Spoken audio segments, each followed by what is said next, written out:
afternoon, surf fans. This is day 3 of competition for the BrightSky Australian Pro Adaptive Surfing Championships presented by Forward Ability Support. Ben Way in the booth with Charles Chaka Webb. We've seen some great vibes around the zone. We had a first call this morning to kind of check things out, let that tide drain out, let that swell start to fill in, and now we're 2 hours past the midday low tide, and we're getting that little incoming surge. And we're getting things going with our first heat. Yeah, buddy. Day 3 just starting. We're going to have a short day today. We're running 2 semifinals in the Neal division. We're running 2 semifinals in the Prone Assist division. And all the finals will run tomorrow, so stacked day tomorrow, so stay tuned. But right now, in the water, we have in red Sponge Llewellyn-Williams, your current world champ. And he has scored a 4.33. Red Dog, Wheatley, these guys in round 1 just had a punch-out, man, and now they're doing it again. So here they are, Josh Bogle in white and Michael Fody in blue. Yeah, speaking of a stacked heat, we got some of the big names. Llewellyn Sponge Williams from Abersoch, Wales. He is a 5-time parasurfing world champion, and he's got a gold, silver, and bronze medal in the ISAs. Red Dog Wheatley, one of the 3 original Irukandjis from 2015, along with Jake Matthews and Mark Mono Stewart. And Red Dog's the 2022 Australian champion. So, Ben, if the scenery looks different to the viewers, it is different. We're farther down the bay at Main Beach, up at the spot where we were at before. It was not filling in. The swell dropped off severely yesterday and through the night. And so we're getting a new swell filling in later today. So we wanted to wait for the afternoon. It's hopefully going to fill in a little bit over the next hour or two. These heats are 30 minutes instead of 25. So we're drawing it out a little bit more, giving these guys a little bit more time to catch some surf. As you can see, the surf has dropped off considerably, but the conditions are prime time, show time, all time, baby. Well, it looks like blue on the bottom of your screen. Taking a look up there, looks like Joshy up on one. That will be Josh's first wave already. Llewellyn with 2 waves, a 5.50 and a 4.33. Red Dog's already gotten a quick look on a 0.93. And here we'll have a replay from a different angle from Joshy. Joshy just going real quick on this one, and you can see the difference between Main Beach right now. If you don't get that corner, you got really just a quick bottom turn and maybe a snap if you can get to the top of the wave. But if you can get a corner, it's just the same as the bay. It's going to run around. It's going to give you a couple of really nice snaps. Main Beach does handle a great swell. It's been pretty monstrous out at Main Beach, and if anybody was down here checking it out for the Nationals, this is where they held the Australian Nationals on Monday, and boy, there was some bombs coming in and some really great surf to name their Irukandji team for 2026. Yeah, so it looks like Michael Fody just down on the next peak over from the last wave we saw of Josh Bogle, 1.80 for his opener. But, yeah, until we fill in that tide, there's Red Dog. Looks like he got a quick hit on that one. Until we fill in that tide, it's kind of get in there early and try and get one solid maneuver at the moment. Or if you can just get that corner, man. There are some little runner corners that are coming in, and if you can get that on the end of the sandbar, and if you can be in the right spot, you can outrun it. And here goes Llewellyn right here. Sponge looking both ways, not paddling into that one. So you see, you're going to get the opportunity to go left or right here, Ben. So as we were up the coast, it was very rare that you got a left. And you can see how quick they're just hitting the sandbar, and it's kind of drained out right there. So hopefully it'll fill in a little bit better. We've got 24 minutes, just over 24 minutes left in this heat. Some scores on the board. Red Dog Wheatley's got that 0.93, a 2.57. He just scored that 0.57 on that last wave. That's not going to factor in. Josh Bogle with a 2.33. Michael Fody with a 1.80. So all these guys, you know, understanding that we had to run these semifinals today because tomorrow is stacked with 15 or 16 final heats. So there was actually no room on the clock for tomorrow to run these 2 semis. So they had to run today. So we let the tide drain out, trying to let that swell fill in And as the tide comes up, hopefully that swell is going to bend around that point right there that you're seeing, which is the pass way in the distance right there. And we'll give these guys some waves to contest, throw up some good scores. Yeah, right now Sydney's about 20 foot in that swell just because of the way we're facing.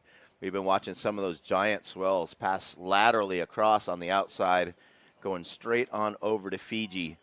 And so they're getting some good ones. The lifeguards were saying if that's doing that, the next couple days in Fiji is going to be pumping. Yeah. Looks like Red Dog took a quick drop. 0.57 doesn't factor into his top two, but he is in the second place position. So, Chaka, up until this point to determine these semifinals, everyone was stacking on two top scores, either from their first round or their second round, to determine who's in the semi. Now we're in elimination town. Yep. Top two from each semi move forward. So, you just want to make sure that you can get what you can out here right now, because there's no more surfing against the whole division. There's no more round one, round two. This is single elimination. You got to get two good scores in this heat to move forward, and you got to be in the top two to do that. And right now it's Sponge and it's Red Dog, and they kind of had it out in that first round as well, in that round robin heats. It was Sponge and Red Dog just having it out back and forth, and it looks like a little corner coming through right here. Llewellyn says, no, thanks. And you can see how much Powers has, here we go, little right-hander. Red Dog, quick slam off that section.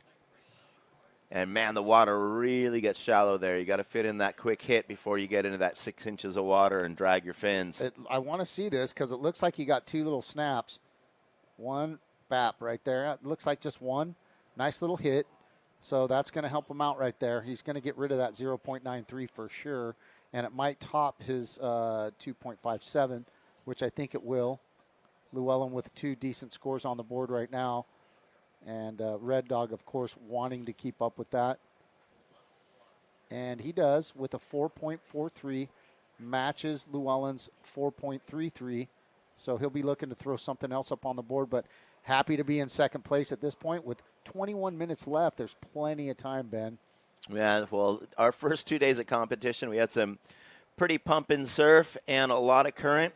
And finally, the water safety were able to kind of kick back on the beach and be on backup and not be playing the goalie for these competitors as they were in some of the earlier heats. Also, as you were mentioning about that spot up the road or up the beach, we had all of that reef, and we had a couple of our volunteers as well as Zane Stewart kiss the rocks over there. So we don't have to worry about that now. So up at Clark's Beach, and here we go on a little right-hander. Looks like Michael Fody trying to get a little snap in there. That will factor in as a second score for him. But up at Clark's, it was pretty shallow up there, a lot of rocks. We had a lot of drone shots. Call this replay right here. It's going to be a real quick one. Yep, so Michael Fody in a good position here. Red not showing any interest. Sponge not showing any interest. He might be holding priority at the moment. But Michael Fody just goes for a hit there, not much wave, and not enough speed off of the drop on these small, shallow conditions to really drive up on the lip on that one. But that's as good as that wave could have been ridden. And here's the thing, again, you can see up the beach up there if you're looking up past. That's where we were before up at Clark's, kind of where that cluster of houses are right up there. That's where we were at Clark's Beach, and that's most likely where we'll be again tomorrow as the swell fills in tonight. So the forecast is perfect winds for tomorrow, perfect offshore. Red up and riding, Sponge on the left. Looked like he got a little hit up there, but winds for tomorrow are completely offshore, and the forecast is 3 to 4 foot. Joshy a little late up to that one, but one thing I wanted to mention is our earlier rounds in those first 2 days of competition, we didn't really see anybody use their priority in a competitive way. No one's sitting on anyone. Everyone had kind of like feel out the zone, search all over. There were waves all over the place. But I'm thinking now that we have this first elimination round for these guys, and with a little bit less swell on offer towards the back end of this heat, we might see whoever's in first and second position really trying to keep third and fourth down. So that second wave for Michael Foti is going to factor in for him right now. It's a 1.37. And that second wave for Joshy is going to be a 0.20. Not, it is on the board, but at that time, those guys are going to need bigger scores to move up. And it looks like to move into first place, Michael Foti's going to need an 8.03. Joshy only needs a 7.5. And if either one of those guys can get a 4 or a mid 3, a high 4, it's going to lessen that requirement considerably. Yeah, so we do it. We're 2 hours behind the midday low tide, but really not too much tide movement, so we haven't seen it fill in all that much just yet. And really big shallow sandbar. Right where the shoreline is now is where those shore breaks were breaking during our Aussie titles. Water safety, Russell Kim from Hawaii and Britt from California coming all the way out here to make sure that people are stay safe, and we appreciate the contribution. Yeah, they got a good workout the first couple days. Sure, good to see them catching their breath now. Russell Kim got the dubious honor of helping me out after I caught my first wave in my first heat, and it was no picnic, man. We got stuck on the sandbar, and without him, I caught my second wave of the heat with 30 seconds left. So without the water safety, and there's Masa from Japan, Masafumi Kobayashi, one of the staples of the AASP World Tour, and adaptive surfing, representative of Team Japan for the ISA, but just representing Peace Cafe here for the AASP. There's the current world champ, Kenjiro Ito, his board caddy. Yeah, so that's a nice new machine that Mono just made him. Your former world champ in the above knee stand division in 2024, Naomichi Katsukura.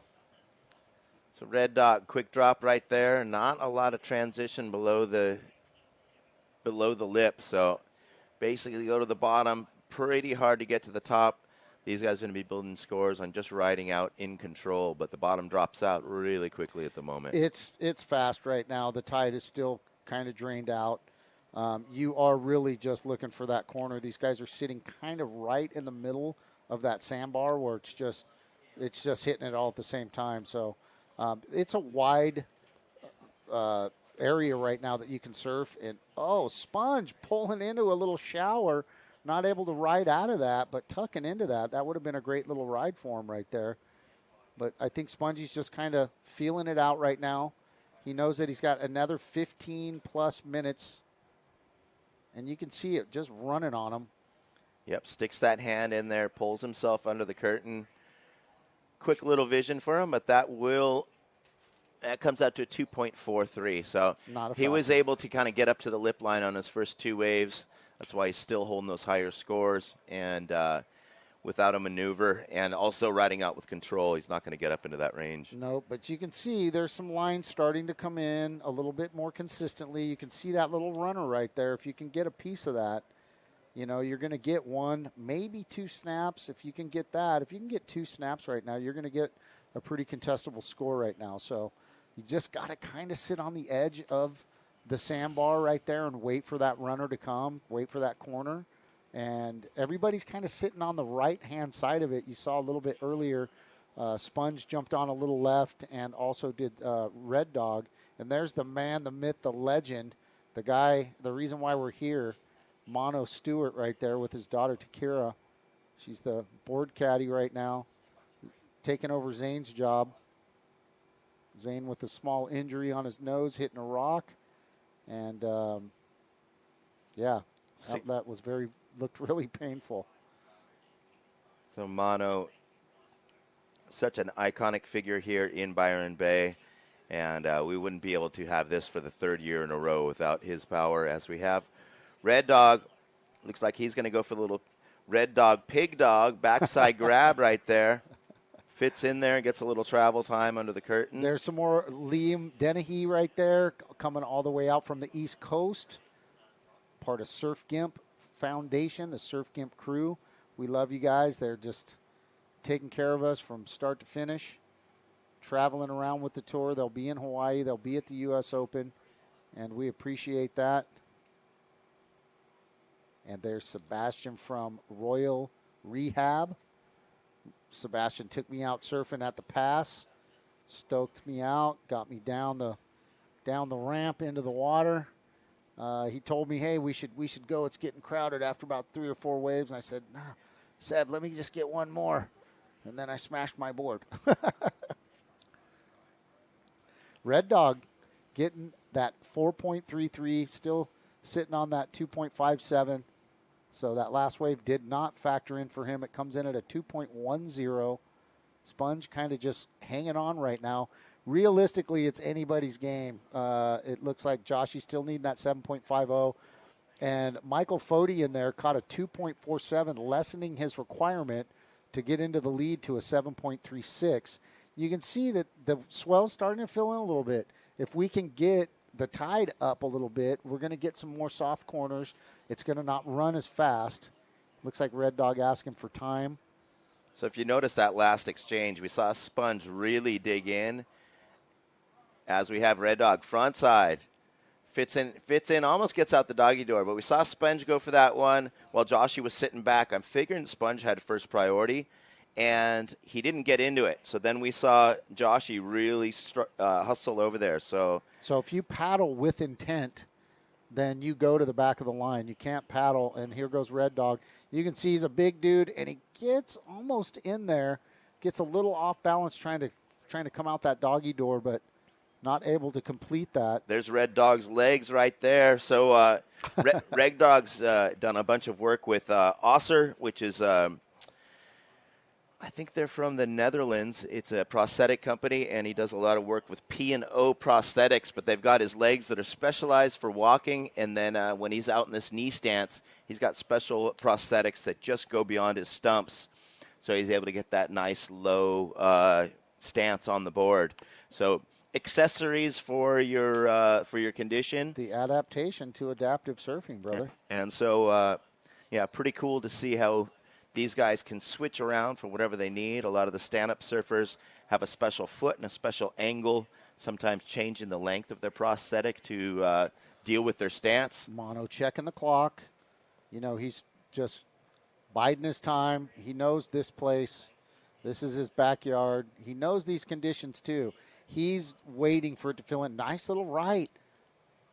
Sponge pumping it down the line, tucking it in. Can he ride out? He does. Milking that one. That's going to be the best ride of this heat today. Sponge going to be real happy with that one. That's going to reflect in the scoreline. So you were talking about those runners, and I was like, well, I want to see one. Now we finally see one. I believe you now. So here we go. A couple pumps down the line. Nice. Couple little check turns right there. Sneaks under and keeps enough speed to pop the nose out of that one. And he's rewarded 6.50. So that will be deemed complete, as he did show the judges that he snuck out of there with some speed and control. And it's going to put the pressure on the rest of the field. Now, Red Dog's sitting in a comfortable position right now because everybody else needs some pretty decent scores to bump them out. They need some mid-4s.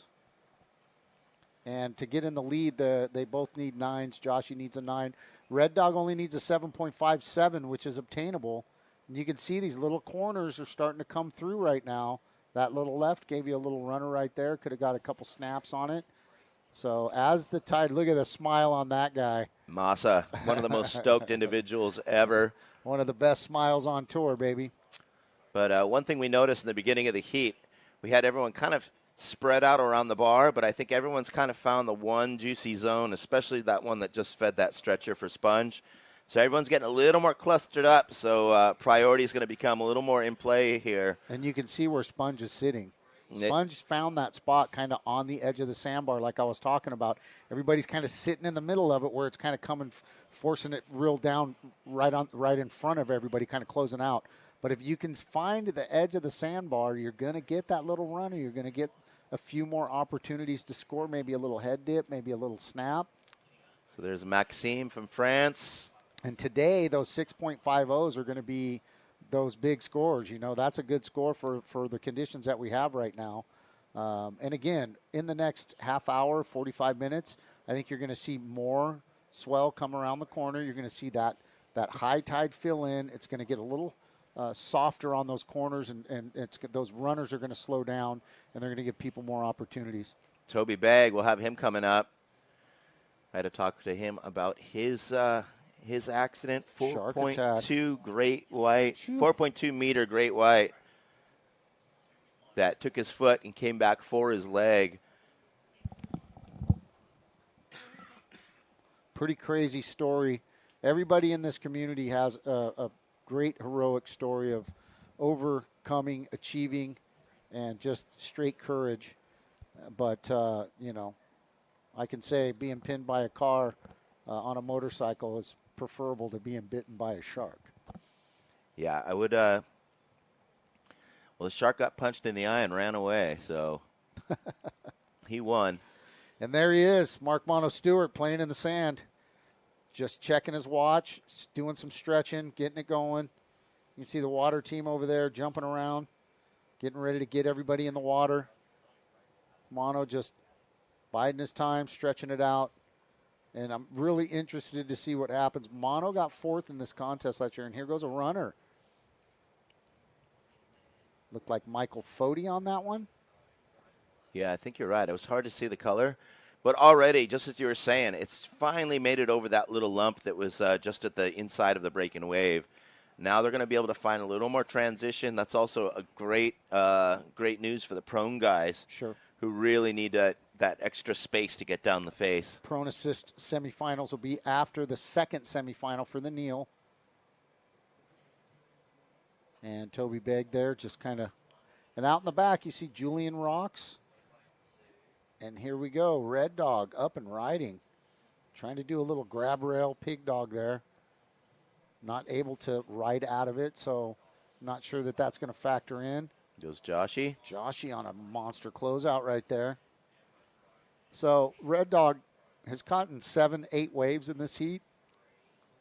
Only 2 of them of any decent consequence that show up in the score line of 2.57. He matches that 2.57 with that incomplete rail grab right there.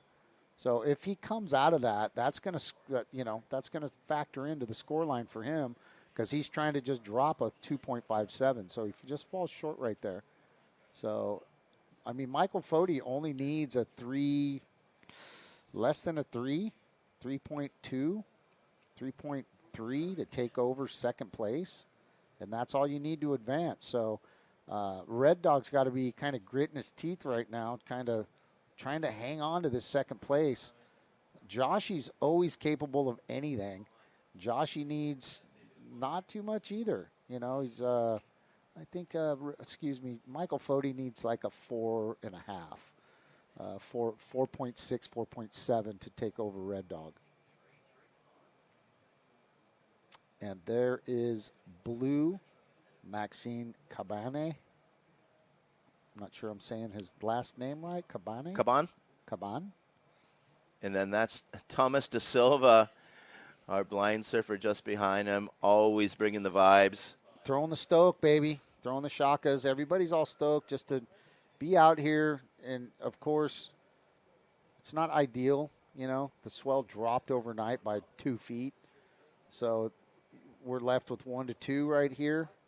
And versus, you know, the 2 to 3, maybe 2 to 4 that we had over the last couple days.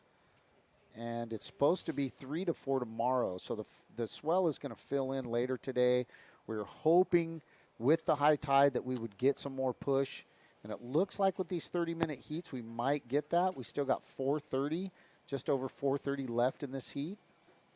I think within the last, just from the beginning of the heat, we've already seen the conditions change a ton. Yeah, make a little more room, and that beach is starting to disappear, which is a good sign. You want it to fill in a little bit. That way those corners soften up.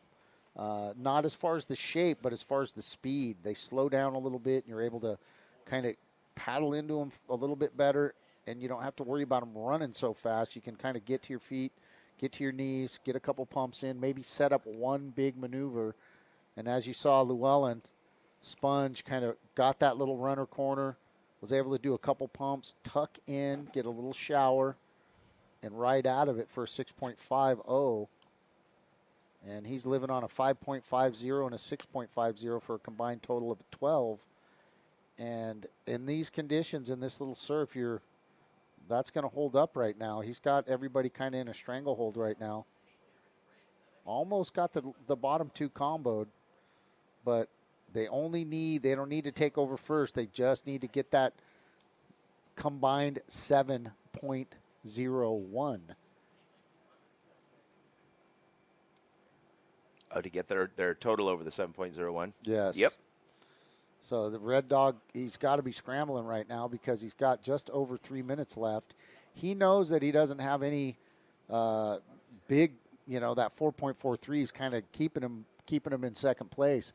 Everything else that he's caught is kind of par on the course with what Michael's caught and what Joshy's caught. Those mid twos or those low twos, real quick, close out, bottom turn, and that's, if you can't get that open face pump or get to the top third of that wave or get that little tuck in shampoo like Sponge got, then you're going to be dealing with those lower scores. Yeah, the one thing different that I'm noticing about Red Dog and Sponge on the front side is able to drive a little bit more speed out of it quickly than Red Dog being a goofy footer and having to do it backside. Right. So it takes a little bit more speed, a little more push to kind of push out of those things when you're trying to get a barreled backside. So that's the one thing that's setting them apart. Getting similar waves, similar maneuver, but whoever's facing the wave is going to have a little bit of advantage at the moment. And whoever gets that little corner off the edge, man, and Sponge happened to get that really good one. Red Dog did get a decent one with that 4.43. And a little bit ago you saw Kenjiro Ito, Kinji time. He's on the beach cheering on Masa, who's coming up in the next heat. And you want to talk about some happy folks, man. Kinji and Masa. Naomichi Katsukura. And there goes Michael Foti. That little runner just got caught behind it. Not able to get it. And here we go. We're going to have a priority situation right there. We are going to have a serious priority situation right there. I don't know. It looks like Sponge might have had priority right there. Red Dog's calling it. Okay. All right. We're going to see what happens here, but somebody's going to get an interference for sure. We don't know up here who has priority. Is it Red Dog? Is it Sponge? Sponge looks like he's claiming that it was him. And he's like, what? And then you see the body language right there of Red Dog. He's not happy at all. So we're going to find out what that's going to look like right there, and it'll affect the score line. Somebody's going to lose either a full second score or half a second score, and we're going to find that out in just a minute. Yeah, anytime you get a priority interference, that's you end up basically having to win the heat or get through the heat with one single score. Yeah, so you don't want that. Should that happen with 30 seconds, that's not going to be that's going to be tough. And obviously, there was a mix-up in both of the riders thinking that they had priority. So right, and we're going to see, because if it's on Red Dog, that's going to knock him possibly down and maybe jump up Michael Foti into second place. So it looks like the judges are really weighting this one. I don't think it should be too difficult to see who was in priority. Right there, you see the priority board. That heat is over right now. The last seconds of that heat, we still don't know. Yeah, we still don't know. We'll try to get you the information on that coming back. We're going to an ad break. We'll be right back.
I'm here at Urban Surf supporting the Bright Sky and Forward Ability adaptive surfing event, and super excited to see first timers to people like Sam Bloom who have competed on the world stage. Got over 30 surfers here registered to jump in the water with us today, and there's a real buzz, lots of excitement. Bright Sky and Forward, we've been around for 64 years supporting people with spinal cord injury, and through Bright Sky we're able to fund an event like this. I'm excited, it's electric out here, so much energy. There's a huge crew. The weather has turned it on. It's going to be a sick day. I'm super keen. Get some waves with some mates.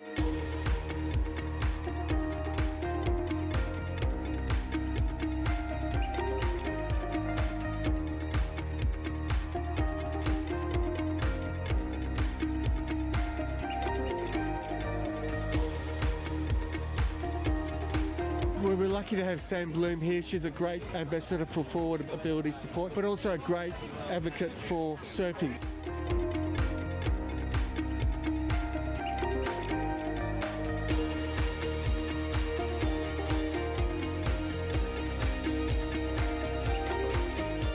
Sick event. It's cool to have so many surfers out here, and wild setup with Urban Surf and Bright Sky and Cyberwood, and yeah, it's going to be bad. You couldn't get a better setup for getting into surfing for adaptive athletes.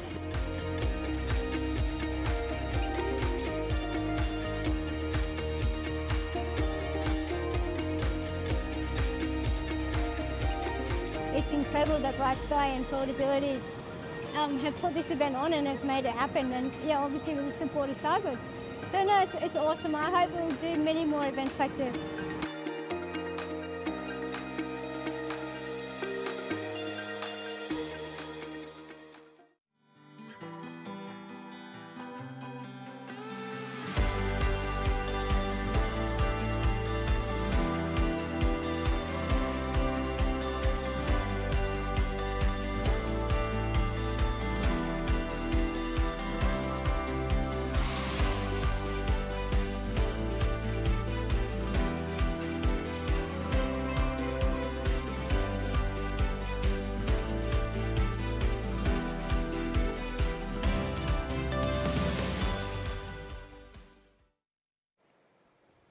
And we are back. Wow, that's how we got the family here.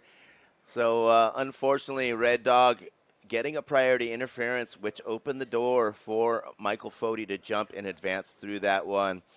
A little bit of a mix-up there. They were both kind of freaking out on the judges and the priority panels.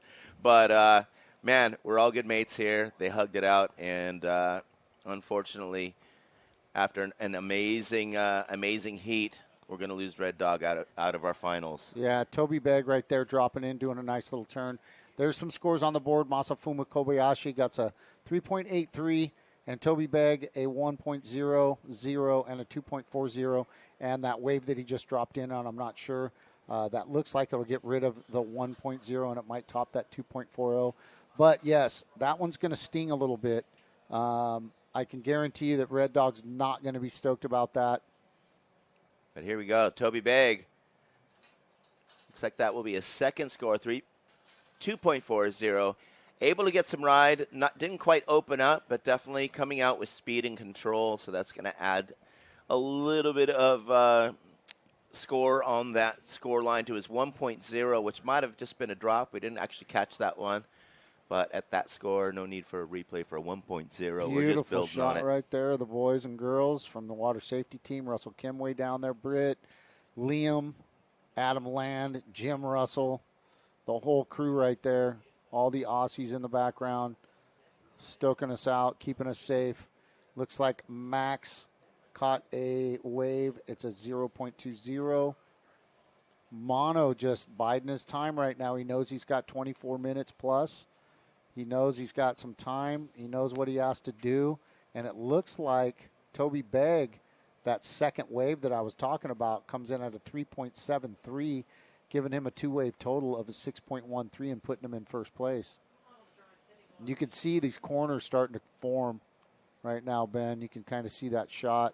Starting to fill in, starting to put a little more water over that sandbar. Know from those previous days that it was just around the high tide that the everything would run around, the energy would run around perfectly shaped little V-bar that we have that makes that stretcher. But see those little runners coming down. Beginning of that last heat, just didn't have enough water to really stand it up on top. It was almost ending in front of the sandbar. So now with this whitewash line, you can see the direction that it wants to break. Perfect shape, just a little more water on that one. Not to mention, if you get the second or third wave of the heat, you're going to have that residual water left over from the previous waves, which will actually make it break as though it was a higher tide. So I wouldn't be surprised if Mono, just knowing that the tide's pushing up and we have a 30-minute heat, he may just sit out there for a while and let it fill up even more. Yeah, and you can see, I think right now, the person that's probably playing it the smartest, and yellow up and riding Toby Begg, tucking it in. Toby trying to ride out of that one, not able to do it. But I think kind of, look, Toby's obviously playing it smart right now, catching as many waves as he can. Right here, dropping in, just seeing no chance for a bank, but just try to get in it, force himself out of it. But right now, I think just watch Massa and Mono. Massa's sitting right up there on the point, higher up with Mono. And who are you going to sit with?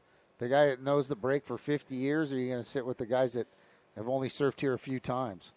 Well, Massa got a 3.83. I'm really curious to know how he made that score, but he's got the highest single score at the moment. So Sure. He did find something good, and he's probably just staking his claim on his lineup spot.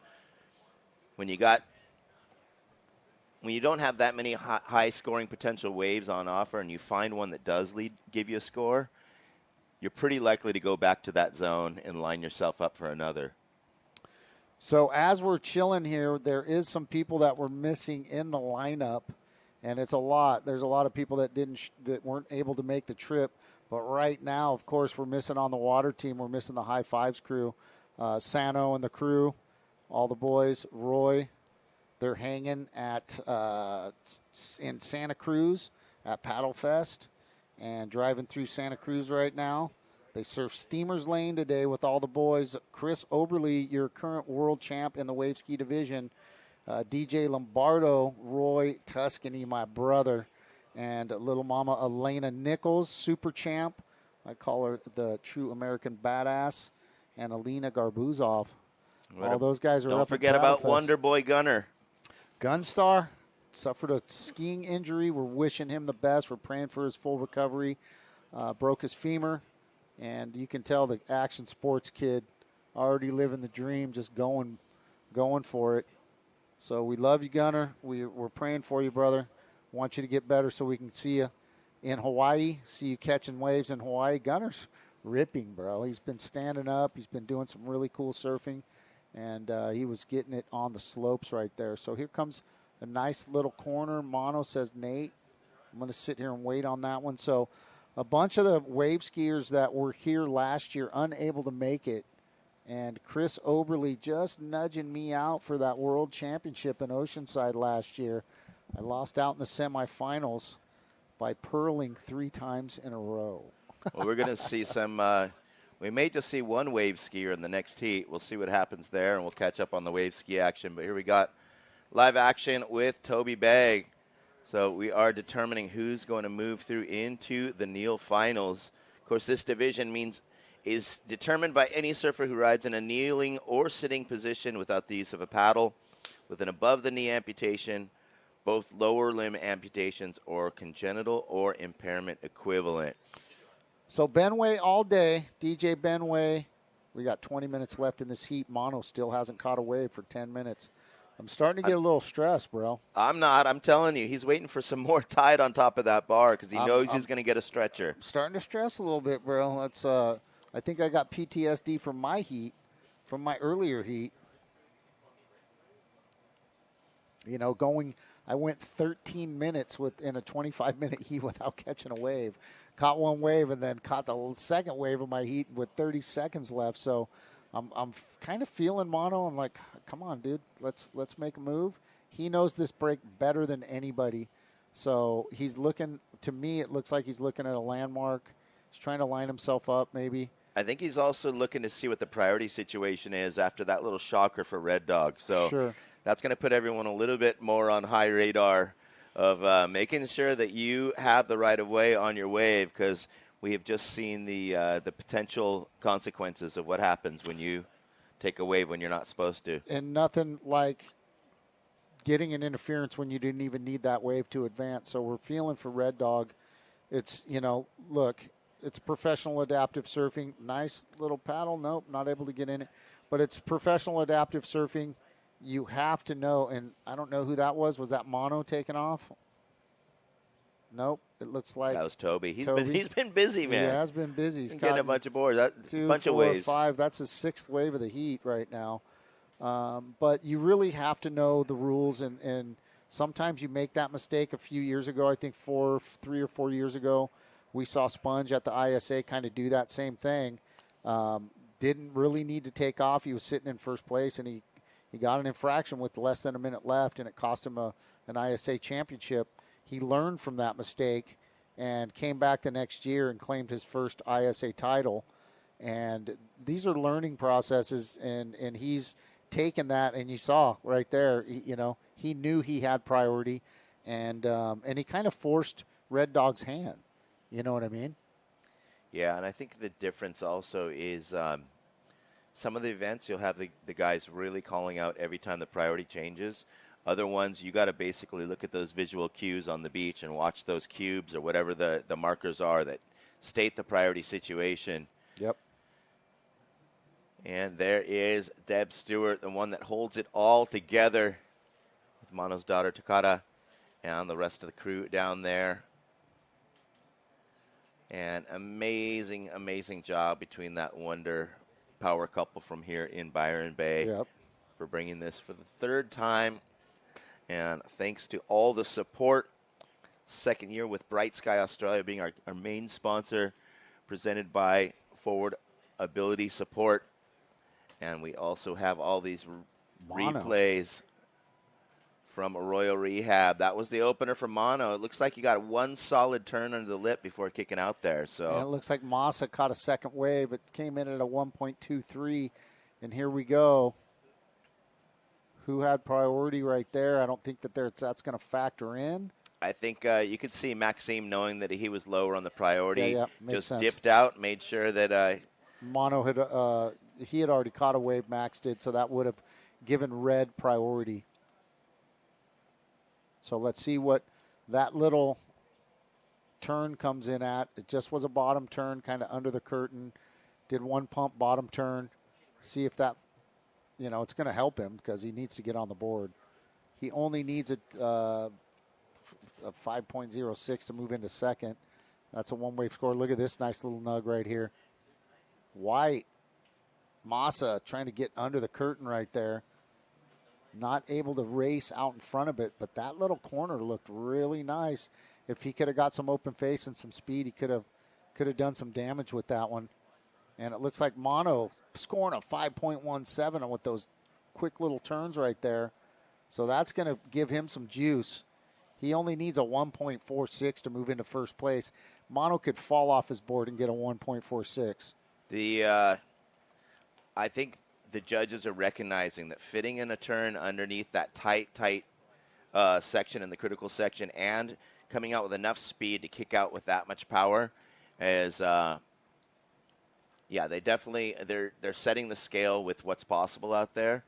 And so far, we haven't seen. I said the only equivalent wave was Sponge with those two setup turns where he got the little chandelier where he doggy-doored it. And he got a pretty high score for that. Yeah, he got that 6.50, and he had a 5.50. And look, you're starting to see these little corners starting to fill in now. And Toby Begg, taking that one in the shallows. And we're starting to see those little runners hitting the edge of that sandbar. And if you can get in the right spot, you'll get a nice reward. I think Red Dog did have a 4.83, and that was the wave that got cut in half. Yeah, I think those drone views are still a little bit deceiving at the moment, though, until we see this. But the drone view really shows you how that whitewash line wants to just do that perfect stretcher. And so the sandbar's there. Got a little bit of swell push, but I think we're still a little dry on the tide. Yeah, tide is slow to push in and fill in. We waited for the bottom of the tide to drop out. Waited an extra hour after the drop of the tide, so we were hoping that it would fill in a little faster. And there's Tomoki Fujiwara. He is just been making a statement in this contest, scoring a 9 in the round robin, securing a spot in the semifinals. He's trying to secure his spot in the finals. Looks like blue. Max taking off, kind of going over the falls a little bit. Not sure that that's going to replace a 0.20. It might, though. Yeah, so just 2 heats we're going to see Tomoki out there. And it does. He gets a 0.90 for paddling in and kind of falling on the drop. If you make it down the face, either way, you got to score something. Mono, big snap right there. That's going to make a statement right there, and that's going to move him up. That might just turn the heat for him. He might jump up into first place right there for sure. Yeah, so this is the first official maneuver that we've seen up at the lip line. Of course, the Mono knew what he needed to do right there, and that one maneuver, 6.07, jumps him up into first place. Toby Begg in second, Massa in third, Max Caban in fourth place. Max in a combo situation. Massa needs a 7.41 to move into first place. But realistically, Massa really only needs like a 3. Let me see. He needs a 3 to move up into second. Just less than a 3. So Massa just needs to catch another wave and do one maneuver, get a bottom turn or pull up under the curtain to kind of position himself under Toby. Toby's been the most busy in the round. He's gotten, what's he got, 8 waves right now, but the top wave that he has is a 3.73, followed by a 2.90. Now Massa has that 3.83, so that gives Massa a little wiggle room. All he needs is just a 3 to move up. Little less than a 3, probably a 2.8. I don't get why we're seeing the need scores down there. Is that to go to first? That's to go to first. Wouldn't that be a finals need score? Well, I mean, yeah. I don't, live heats should probably, it should show an advance, but I'm not sure who's, what the deal is with that. But I can do the math. You can do the math. I can't. I mean, it's not going to be exact math, but it's going to be pretty darn close. So, I mean, if Massa scores a 2.8 or a 3, he's in second place. And that advances him to the finals. So all he needs to do is move up into second place. This is a semifinal. Yeah, so we have different scoring programs, but on a lot of programs, they'll give the need score for a requirement just to advance through. So that means only going to second. So if you do have the judges scoring out on your app, it's going to show that need score, which is what you need to go to first. They don't necessarily need to go to first. They just need to make it through second to advance through to the finals.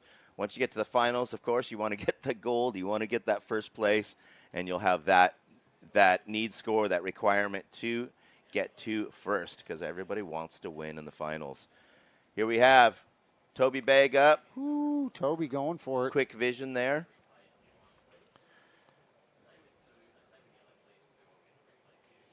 But Mono, 6.07 for that second one, staying nice and patient, letting things shape up.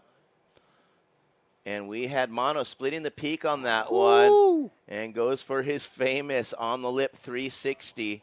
Had he a little more water underneath, he would have come riding out of that. And the bottom kind of dropped out of that one, catching the edge of the nose. But we'll see him do those all day long. We got a little bit of push in the waves. Yeah, if he pulls that 360, it's it's in the bag right there. He's really making it super difficult. But right now you can see that little right-hander coming off the edge of that sandbar, everybody was kind of moved up to the right of the screen. And in the middle of that sandbar, just kind of like Llewellyn did, Sponge in the first heat, he was kind of sitting in that same spot, kind of on the edge of the sandbar where you can get that little runner, get a couple of maneuvers in it, or set up with some speed, try to do that 360. So there you have the priority board. So this is what you always need to be looking at, whether you hear it from the beach announcer or not. You got to be checking in, making sure that you're in first in line. That means from left to right, that is the order of the waves that you can get. If blue's sitting next to white, they got to give way. If yellow's sitting next to white, white's the first one to have the choice. And if you impede their riding, then you will see the consequences of losing that backup score or your lower score as a penalty or a priority interference. If no one has achieved priority, if it's in the very beginning of the heat and you get in the way, that's a non-priority interference. That will only chop off that first score or half of your backup. Half your backup. And Mono getting a 1.97 for the attempted 360. And here comes another one. So Mono taking a look. Second wave of Mono, 6.07, highest wave we've seen of the day. And that is because our criteria along all the able-body competitions as well, speed, power, flow, combination of major maneuvers, and also trying to place those maneuvers in the critical section. And that second wave of Mono is the only one where we've seen a maneuver placed in that critical section up at the lip line. So that explains why we got that high score for one single maneuver. And he did get that 5.17 as well for a little pump down the line. So if you can get to the top third of the wave, we see some of the assist surfers getting ready for their semifinal. Jesse Baxter and Jesse Belauer making their way down to the beach. You're going to see the Jesse team rocking it out, trying to make their move into the finals. You got the 4J team right there. You got Jesse Belauer, Jesse Baxter, and JJ the catcher. So quadruple J. They'll be coming up soon. We got 7 minutes remaining. Agent Chaos on the beach. Jack Curfey right in front of his Gold Coast Parasurfers tent. Of course, we saw that Gold Coast Parasurfers surf movie premiere the other day with all of the members up there. Of course, Byron, their pusher out there, he's going to be helping out. So it looks like we have just over 8.5 minutes left in the heat. Time is ticking down. Things are really shaping up now that we're starting to see this one. That was Massa. Just making it happen for himself right there, pulling up into the lip and just kind of snapping under the curtain. That is, that just shows that the conditions are getting better, man. He pulled up in there and had enough force over that sandbar to shove him out of that one. I really like that wave by Massa, and I hadn't noticed that he had dropped to third. He'd started out in second behind Toby early on in the heat, so he's needing that wave, and we're going to see what that does with positioning as we have red in the lead, yellow in second, and we haven't seen that score for Massa, I don't think, yet. No, we had a replay going for a second. Here we go. So the judges are thinking about it. So that I'm quite sure that's the fourth wave of Massa. Here we go. Look at this. Drops in, sneaks in there, kind of climbs up. That was a little Houdini doggy door right there. I don't know where he came popping out of. Was it a barrel? That was kind of like a time portal. Was it a barrel? Was it a snap? Or was it a barrel snap? I think he zapped out to a different dimension and then just got shot back to our world on that one. Massa moves up into second place with a 6.0.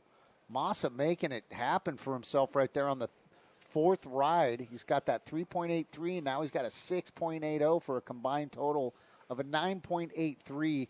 Massa putting the pressure on in the last part of this heat. Sorry about that. I called it 8 minutes left. There's just over 4 minutes left, 4:50 left.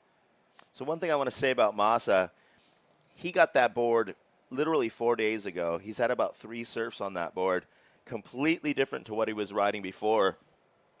And Mono had shaped the same little dugout that he has for his one above knee stump, and he did the double dig out for Massa. And so having Massa sitting inside his board rather on top as he was in his previous championships just kept him glued to that machine in a pretty critical section right there. And you can see Massa paddling up the point, trying to get into this.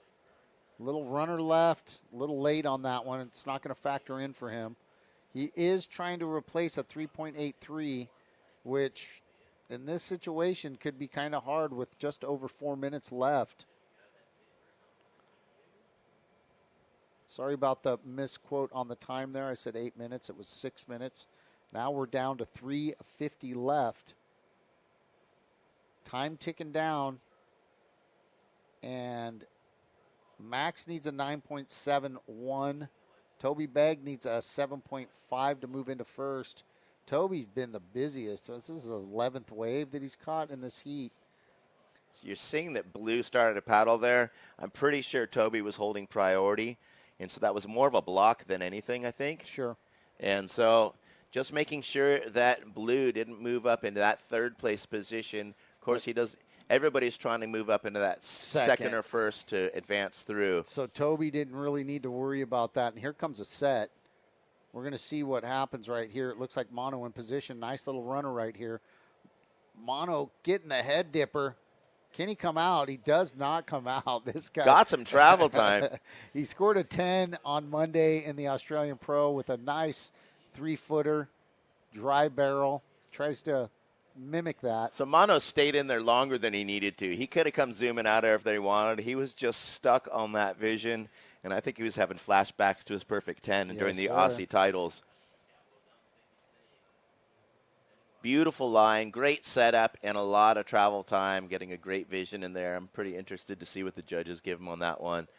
His other high scores are made from doing a maneuver and riding out with control, though, so we will see. 3.67. Yeah, not going to touch into those.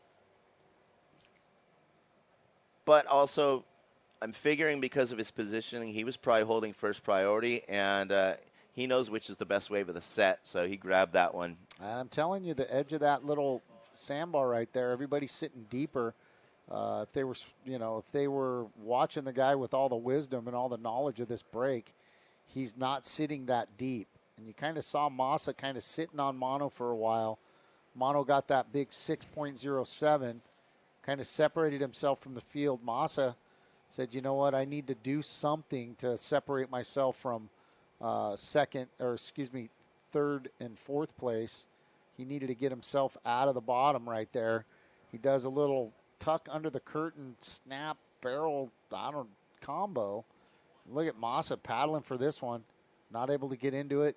Don't think it had much to offer. Really ran across the sandbar really quick right there to close out.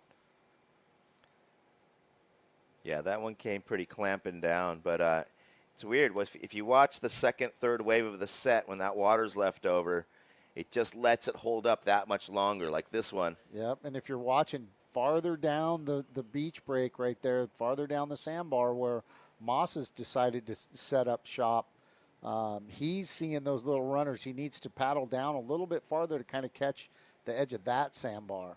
But everybody's kind of spread out on this close sandbar right in front of Main Beach. We also have a much better vantage point with his drone than what they can see from the surface of the water. So sure. They can't really see that probably from where they're at. But just up from Massa, as you were saying, when we get those drone views after the breaking wave, you can see the perfect triangular white line from the whitewash and the wave breaking. Last 30 seconds of this heat, ticking down, 20 seconds left. Mono feeling pretty comfortable. Massa's got to feel good as well. Toby Begg and Max Cabane not feeling so good right now, knowing. And there it goes, ticking down, last seconds of the heat. We will be back after this ad break with the Prone Assist semifinal.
So we're back to the BrightSky Australian Pro Adaptive Surfing Championships presented by Forward Ability Support. We just finished our second semifinal of our any kneel and kneeling division. And we're going to take a small break to let that tide fill in before we move into two very important semifinal heats of our Prone Assist men's division. And while we let that tide fill in, why don't we take you back to the last couple days, day 1 and 2 highlights. We've got some great highlights from our first couple days of competition for this BrightSky Australian Pro Adaptive Surfing Championships. We'll be back after these highlights, so don't go anywhere. We got Prone Assist semifinal heat and 2 coming up in just a bit. Right here, taking off. And also Michael Fody for a second ride. So we've got 2 riders up. Yeah, so it's funny. Red Dog hadn't planned on coming up, and then when he saw his equipment to help them ride, and here we go. Spongy, nice first hit off that one. Drives out of the first turn, able to put it on rail, and keeping that speed and that flow. Definitely the best rhythm out of his waves. Very shallow right there, but Sponge Llewellyn-Williams coming through with a 6.67, jumping back up into the first place. Yeah, and Red Dog answering back. He may have just heard that from the beach announcer. We got Teza down there giving the scores. Over 10 points. That means that you need to get it in 2 different waves. And so we call that being in a combination situation. And so breaking down the slang for the newcomers. Red Dog took off out the back. Joshy's still milking that one. Red Dog. And helps that swell in. Here we have up and riding. That is Toby Begg. Nice bank off that one.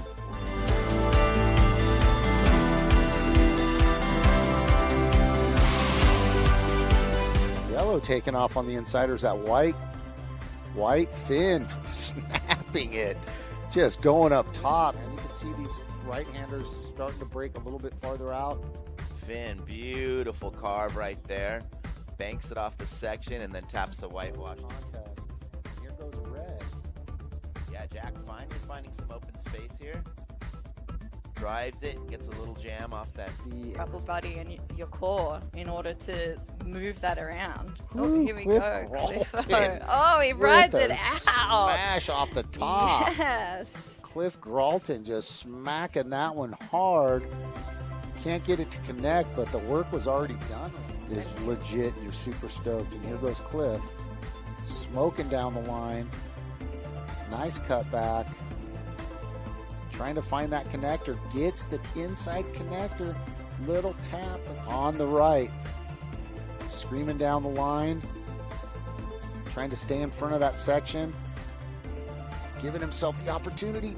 Redirect on the left. Oh, Jesse. Denny is red up and riding. Christopher Waker. So Chris, he's been on wave skis. He's also doing the prone, but Chris was sucked out again. We got surfer and Whiteley Ferrier on another one. Pulls it up, drops back down, staying in the pocket there. Really nice surfing, adjusting his body on the board as he can, and just him and Annie Goldsmith, Johnny Konings, and Bailey Vanderhoeven were out there, and all showing some really cool waves. But this is that silent killer in action. Look how he just smoothly rail exchange. Ooh, gets that tap on the lip line. Oh, what a wave. That was connects it and finds that energy to connect through. So that's Tomoki style. Waves are really improving. And even though there's some whitewash, there's still some transition above that. Still some wave faced on the lower half to deal with. And gets a little tap on the end section. Matt was out there charging. And so he's already holding a 9.0 and a 2.67. I think he'll be able to replace his 2.67. We go the Royal Rehab replay here. I figure everyone gets a second chance to surf. Oh, the goofy footer. Oh, what a nice turn off the top of the lip there. Beautiful cutback. Hard off the bottom. Really hooks it in the vertical spot right there. Had that bottom not dropped out of that wave, that would have been one big swooping carve, but definitely showing commitment and We've got surfer in blue, Steve Fox, up on a nice one. Oh, perfect wave selection for this one for him. He'll be absolutely stoked. Stays nice in the pocket there, maintaining that speed. Pulls it up and down, off the bottom there. Tent, our competitor's equipment tent. Kirk Watson, like this, whizzing his way through that section. He's going to get over this bump. Oh. So without out more information. And here she goes, surfer in yellow, up and riding. Beautiful wave. She's got a really small board under her feet, which is impressive. Beautiful off the top. Oh, goes for the swing. Definitely digging her style. Alili, champion adaptive surfer. Big hit off the top there on the end section. She dropped from left. So here we go. Surfer in yellow, Elizabeth Murray. Scratches in, pulls down, a nice bottom turn off the bottom, grabs rail, pulls it back into the speed, into the pocket of the wave, drives it off the top, doesn't complete redirect that. With that rail grab to make it over that lumpy spot and give her some speed through the end section there. Last thank you for Elizabeth goes to Matt at Matus Wetsuits for the wetsuits that she needed.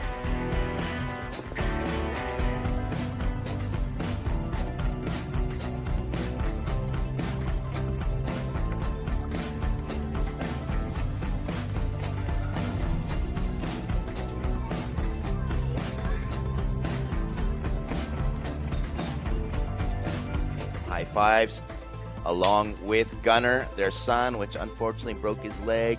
They're unable to come and join us, but they'd be out there smoking it up with these guys in the wave ski division. Incredible. As we've got some live action here. Richard Thomas from Australia. Really nice. Malou's up, opening ride. Beautiful wave. Banks it off the lip in the steep section, keeping it going. Nice It and worked solid. earlier. She got that 7.17. She pulls in, nice bottom turn. Right in the critical section of the wave. Doesn't give it...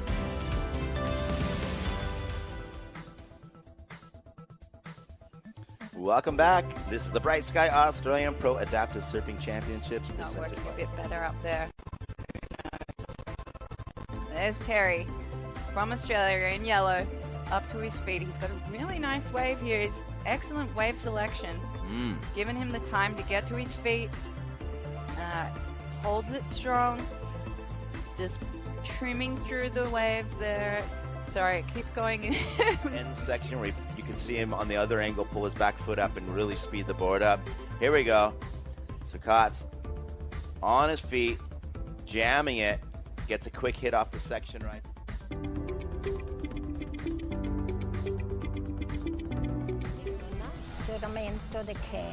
From big jobs to even bigger jobs, get the Keno feeling.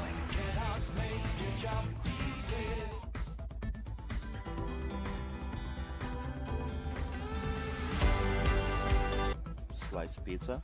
All right, shake on it. Right on. Done. So here we have another one. Staying so busy. Keeping busy. Here we go. Red, eyeing up that section. That is classic Goes Kai. for this one. Pulls in, drops the hand, switching around. Pulls off the top of that one. Eights, and we've gotten a couple of nines during the day. And here goes Parker on a gem, taking off around the corner. Now if he can cut back, he just can't get that cut back.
Looking good, eh?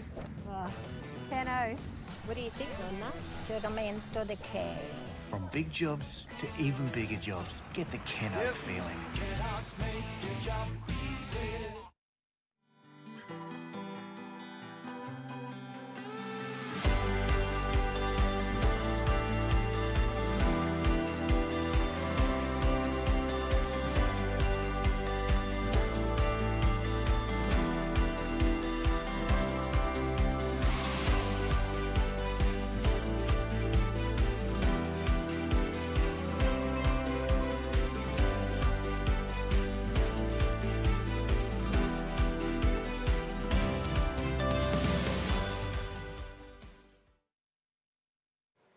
Welcome back to the BrightSky Australia Pro Adaptive Surfing Championships presented by Forward Ability Support. I am Charles Chocoweb in the booth with Britt Nickel. Britt, what's cracking? Oh, I just went for a swim. Hey, the water was beautiful. The water clarity's nice. The water temp's warm. I thought it might have been a little bit cooler because normally when we get a northerly wind, we get a southerly current, but it was actually quite nice to jump in. Nice. We are in the Prone Assist semifinals. And in blue, you got Bailey Vandenhoeven taking off on that nice ride right there, doing a change of direction. You got in red, Tomoki Fujiwara from Japan. In white, you got Cliff O'Gralton. Call this out, Britt. Yeah, great takeoff. It had a little bit of a wall on it, which I feel like is definitely showing the improvement with the water starting to come and move in on this bank. I feel like those first two heats, you know, it was a bit of a takeoff and close out and dump on the shore. And that wave there for the surfer in blue, Bailey Vandenhoeven, it just started to show those promising signs. He's super stoked. You see his water team just jazzed as could be. There is the legend, two legends, Sam Bloom and Jesse Belauer. Three legends, four legends, Jesse's dad, George, and Cam Bloom. And why don't we just throw legend Jesse Baxter in there, too? The guy pushes Jesse into the best waves. In red, taking off Tomoki Fujiwara. It looked like he did some type of floater, possibly. But let's see. You can see the water team rushing in, getting him back on his board. Looks like a couple of people taking off, maybe red and yellow. Tomoki Fujiwara. Nice little snap right there. Got a little bit of open face on that one. Still riding, trying to get that inside snap. He gives it a clap, too. So length of ride does factor in. It's not a huge factor, but to get that little snap at the end of that length of ride, that's going to be beautiful. As we watch the Royal Rehab Group replay, beautiful looking wave here for Tomoki. Bit of a floater to start with, and you can see there he's already clapping himself in. He just got this little inside connection, really getting the distance on this wave and making the most of it. And gets that second little tap off the top, and you can see how stoked he was. So he's got a two-wave score. He scored a 6.50 earlier in the heat, and we didn't get to see that because we were away at break. But that other, maybe that was the 6.5, and that second ride was the 5.77. So we're going to have to kind of figure that out. But beautiful scores for him. And then that ride that we saw from Bailey Vandenhoeven comes in at a 4.0. And boom, we got somebody else taking off right here also. White. Or maybe yellow. It's Christopher yellow. Waker. Yep, yellow. Christopher Waker. Sorry about that. Glare hard to see. Chris on that Pearson Aero board. Claudio Morales, we're missing him in this division right now, but Claudio coming out a couple years ago with that Pearson Aero design, and Chris adopting it. And here he is getting open face right there. Nice pivot right there. Check turn. Rides out of that little closeout, Britt. And he's going to be pretty stoked with that score. That is going to come in at a 4.33. He had already put up a 1.83. So he's got a two-wave score of a 6.16. Priority right there. You can see how that kind of works. So we have the Royal Rehab Group replay, surfer in white. Making the most of this one. Bit of a steeper section to start with. You can see there just trying to get that little inside connection, but just didn't quite get that forward lean and that acceleration to make his way down onto the face of the wave there. Just got a little hung up. Cliffo Gralton, though, is going to be happy with the 5.0 single wave score. That's going to be a good one. Put him on the board. Great opener. Yeah, great opener for sure. It's gonna match everybody's kind of energy that they're putting in right now. You see that little left runner on the inside. The tide's starting to fill in. We're getting a little bit of push from the swell, Brit, and it's looking really good right now. At earlier heats, it was kind of, you were talking about it, it was kind of just choppy and slammy and close out. But now we're getting that little fill and that little push on the high tide, and you can see it's coming through real nice. There's a great shot of the judges, Zippy and the boys. Yeah, it's not only is there a little more water on the bank, I feel like we're starting to get a little increase with those impulses. The pulses are starting to be a little more consistent, and that swell's really starting to show some signs. So it's going to be interesting what we wake up to tomorrow morning. So I wanted to throw just a correction. I thought that the last Neil heat was a semifinal. It was not. It was the second round of a round robin, and here we go. Christopher Waker, high five rep. Just screaming down the line on that one, Britt. A nice little floater off the whitewater, trying to bring it in as close as he can. But Red Dog Wheatley got an interference. We thought that he got knocked out. He did not. He advances to the final. And here's that replay. As we have the Royal Rehab Group replay, surfer in yellow. Great takeoff. Just couldn't quite get to the next section, but you can see they're really using the inside rail to lean and stay with the power source of this wave, linking it all the way through. You can see that board too. It's got good carry. You know, a little bit more volume. I feel like it's one of those things, you know, this afternoon, the way the swell's been, obviously equipment is crucial for all athletes, but I feel like on days like this, it's really going to make that slight difference or massive difference for, you know, the surfers getting through or not getting through. And so, like I was talking about, Claudio Morales kind of developed that design with Pearson Arrow up there in Santa Cruz area. And Chris Waker was surfing on a cork board, surfing really well on for what he was surfing it. He came here last year. He did well for himself. But once he switched to Claudio's design and did his own shape up there with Pearson Arrow, his surfing elevated immensely. And here he is in the semifinals. He's got a two-wave score of an 8.93. And for these conditions right now, he's sitting on two decent mid scores. And he's got to be feeling good about but just sitting in second place with 22 minutes left. Yeah, and, you know, the fact that you just said there's 22 minutes left, that's like a whole new heat, you know. Like, you can really build on those scores. So a 4.33 and a 4.6. He's sitting in second place, but still so much time to continue building. And he can't feel comfortable because he just saw Cliff throw up a one-wave score of a 5.50, which tops both of his waves. So he's got to say, you know what, I have to get another one. I got to get another corner. And these guys are kind of spread out. They're not bunched up together. They're just, you know, they're not using the priority as far as like, hey, I'm going to sit on you. I'm going to chase you off the peak. There's so many little corners to catch right here. These guys are all spread out. They're like, you know what? We're not even going to worry about the priority right now. We're just going to go try to find a nook where we can get on the corner of one of these sandbars, get a little runner, get a really good score, and try to stay in the top two so they can advance to tomorrow's final. Yeah, 100%. These are crucial heats. Tomorrow is going to be a jam-packed day. Big day we've got tomorrow, finals day. And, yeah, full of action. It's a full day. It is a full day. Today we just had to run these second round to the round robin. I thought it was a semifinal, so that's my mistake. I want to correct that. Red Dog Wheatley does make the final, even with that interference. And here goes Cliff Gralton with in white. On a nice little right. Doesn't have a lot of power behind it. It's kind of a smaller wave. He's trying to get a little snap there. That's going to be a second score. That's going to be a pretty decent one right there.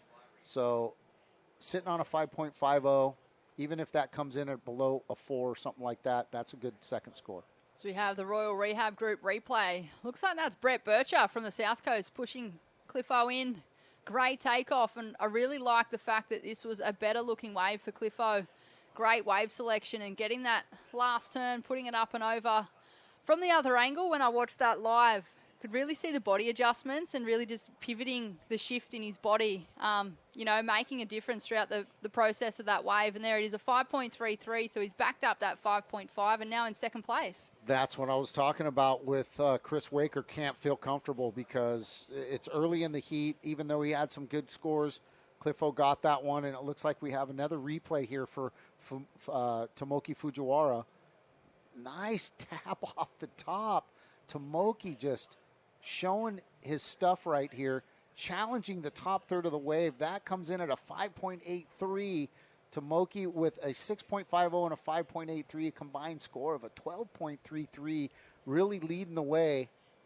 He's been showing his stuff this whole time. He was the number 1 seed coming out of the round robin with a combined 16.64.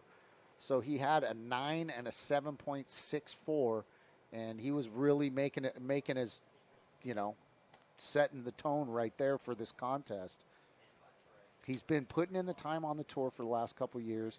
He's made some finals, but he has yet to actually win one of these championships. So I think he's really got his eye on this one. He's focused. He's certainly been in fine form, and still one of the highest combos of this event so far. And if you look at his scoreline, he's got 4 waves, but 3 of those waves are mid-range scores. So if you look at the fact that every single wave that he's taken off on at the moment, other than that 0.83, has been a pretty quality wave. So, good to see that consistency, because it's so important. And I'm not sure who that was. It looked like possibly Chris Waker on another one. A really nice bomb, but he could not get out in front of it. Couldn't stay. You got to really get those good ones that come off the corner. Even though it's filling in, it's still really fast on those corners. So that was Chris Waker. Let's see what he can get on that one. Beautiful wave. I just love this angle. It looks so beautiful. The water clarity's there, and you can really see that, the pocket of the wave. Sometimes you get that little rainbow over there too. Yeah, but you could see really how fast, and there they are, Jesse Baxter in white. Cliff Gralton pulling in. Not able to ride out of that one. We're going to have a couple of scores on the board.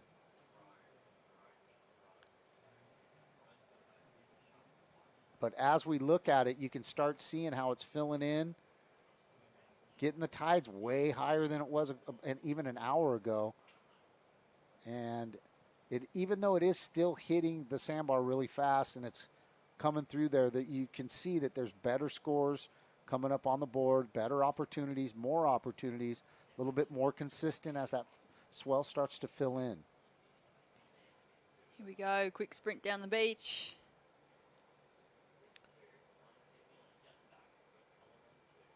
And that is Chris Waker.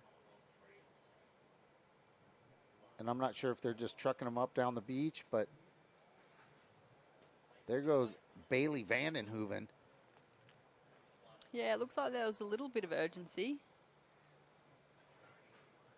Not sure if it's to get him back out in the lineup really quick, or whether or not there's more to it. We're going to find out. We'll keep you guys posted. It looks like that might be the heat for Chris. I don't know if it's an injury, but lifeguards are talking to him. We'll get word about Chris Waker. Doesn't look like too serious, but any kind of injury to a quad is very serious. So it looks like he's calling it a heat. Right now he's in 3rd place.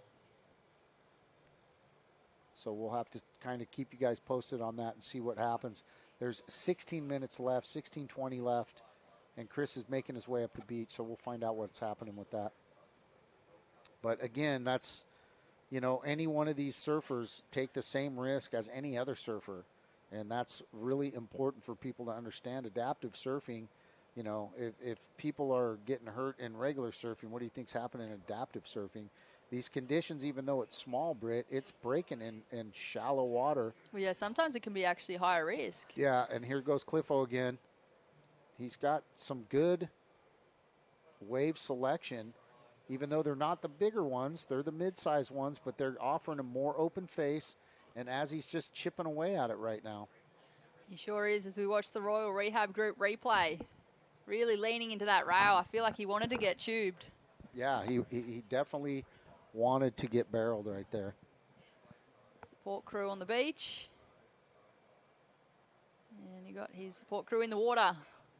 And there goes Cliff, making his way back out. That wave is not going to factor in. It's a 3.90.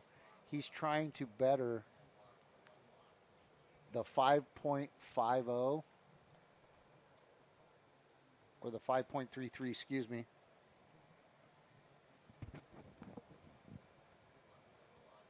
There's 15 minutes remaining. Still plenty of time in this heat for these competitors to get some good waves under their belts. We've got a 6.5 and a 5.83 for Tomoki Fujiwara from Japan. He has been the surfer in form throughout this entire event.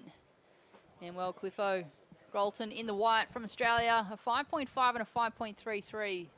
Sees him in second at this stage of the heat. Unfortunately, we just saw Christopher Waker from the US make his way in. We're not 100% sure what the situation was, but he has made his way back to the beach. And well, Bailey Vandenhoeven from Oz, he's got a 4 and a 2.6 currently on screen there.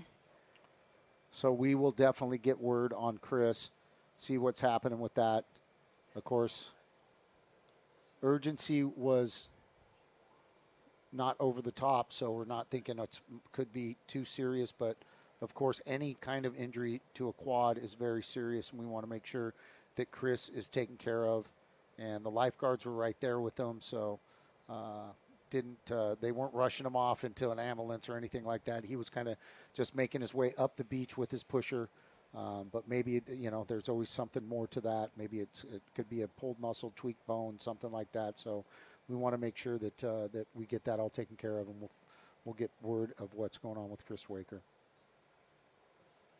Plenty of support on the beach. Water safety moving in quick. Support crew moving in quick, as well as a lifeguard. In the right hands with 13 and a half minutes on the clock. Beautiful conditions here at Byron Bay. We've been on hold for majority of the day. We started at 2 o'clock. Had a couple of heats for the kneeling and upright division. And, well, we went on hold for a little bit, and the conditions have started to improve. It might look a little sleepy on screen now, but we've had a bit more water move onto the bank and a lot more opportunity. It was a lot steeper and a bit dumpier earlier this afternoon, and waves really starting to stand up that little bit longer and providing more opportunity for these athletes. Yeah, it's really starting to fill in. It was drained out.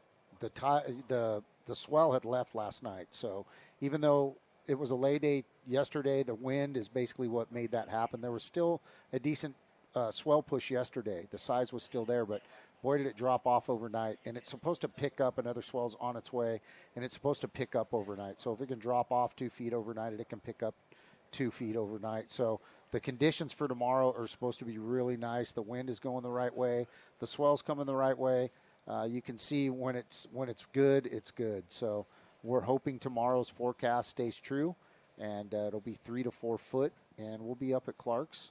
Not quite all the way up at Clark's, but real close due to the rocks, and the rock factor came into play this year heavy at Clark's, and a couple of the volunteers, Zane Schweitzer and one of the female volunteers, suffered some injury because of those rocks, so we want to keep it safe for the volunteers, so we pulled it down another 100 yards down the beach. But you can see everybody kind of game planning right now where they want to sit on the sandbar. You can see it's still kind of low tide. It still hasn't got that full push all the way in. Still running right there, kind of heavy. Real shallow when you get on the inside. Yeah, you're talking about the swell. We had a northerly wind yesterday, which generally takes the swell out of the ocean. And, overnight it swung back southerly. We've got southerly winds this morning, and yeah, you spoke of the swell that's coming. I have heard that it's already made its way to Coffs Harbour, which is about 2.5 hours south of here. So we should be in for some good waves. I know that, Sydney, Northern Beaches, they had some massive waves down there today. And, Coffs has been pumping as well. So it's on its way up. It's not far. Right. And, I think it's pretty fast moving at this stage. And we like to hear that because there's no rain in the forecast. The wind forecast is beautiful, straight offshore tomorrow. You can see that the forecast for today was really nice too, but the swell kind of left and in between, and we're trying to just make it work right here. It's filling in the high tide. I think when the tide comes up a little bit higher, maybe for the next heat, there's still 10:28 left in this heat, so still a little bit of time. Yeah, it has gone a little sleepy. But it's tends to, with Byron here, depending on obviously the swell direction, it is a lot more protected than a lot of other areas. It is in the bay. Depending on the swell direction, it doesn't tend to get as big right. with particular swells in the corner. But with that said, I feel like it's a good thing because sometimes when the swell direction changes, it can get too big and too straight. So I feel like we're on the better end of it with this swell cycle at the moment. And there's a beautiful drone shot of Byron Bay. Just such a beautiful place to come and experience the culture, the food, the surf, the people. It's such a great destination. Such a chill little town. There's no buildings over 3 stories in the town. I don't think there's very many franchises in this town. I think there's a Ben & Jerry's and maybe a Subway sandwich. I think those are the 2 franchises that are here. So it's beautiful. It's kind of original, and it's got its own vibe. It does. It's one of those places. It's just I feel like it's addictive. You come here and you want to keep coming back. For sure. Yeah. And it's so interesting to see the amount of people that come here. As we see on screen there, we've got the Royal Rehab Group replay. It looks like that was a surfer in white, Cliff O'Grolton from Australia. He's looking to replace a 5.33 as his low score. Good opening turn to start with. Big snap right there. So that should get up there in the score line somewhere, I'm thinking that might be replacing that 5.33 for sure. Yeah, I'm just thinking back to the 5.83 of Tomoki's. Yep. Kind of similar start. Yep. And I don't know if you saw the wave that just came through, but a really nice right just went screaming through there. And that jumps Cliffo up into first place with a 6.87. And here we go. Bailey Vandenhoeven pulling under the curtain on the float board. And this kid's just charging so hard. So we have the Royal Rehab Group replay. This is a bigger looking wave. He's on an absolute bomb, going for it.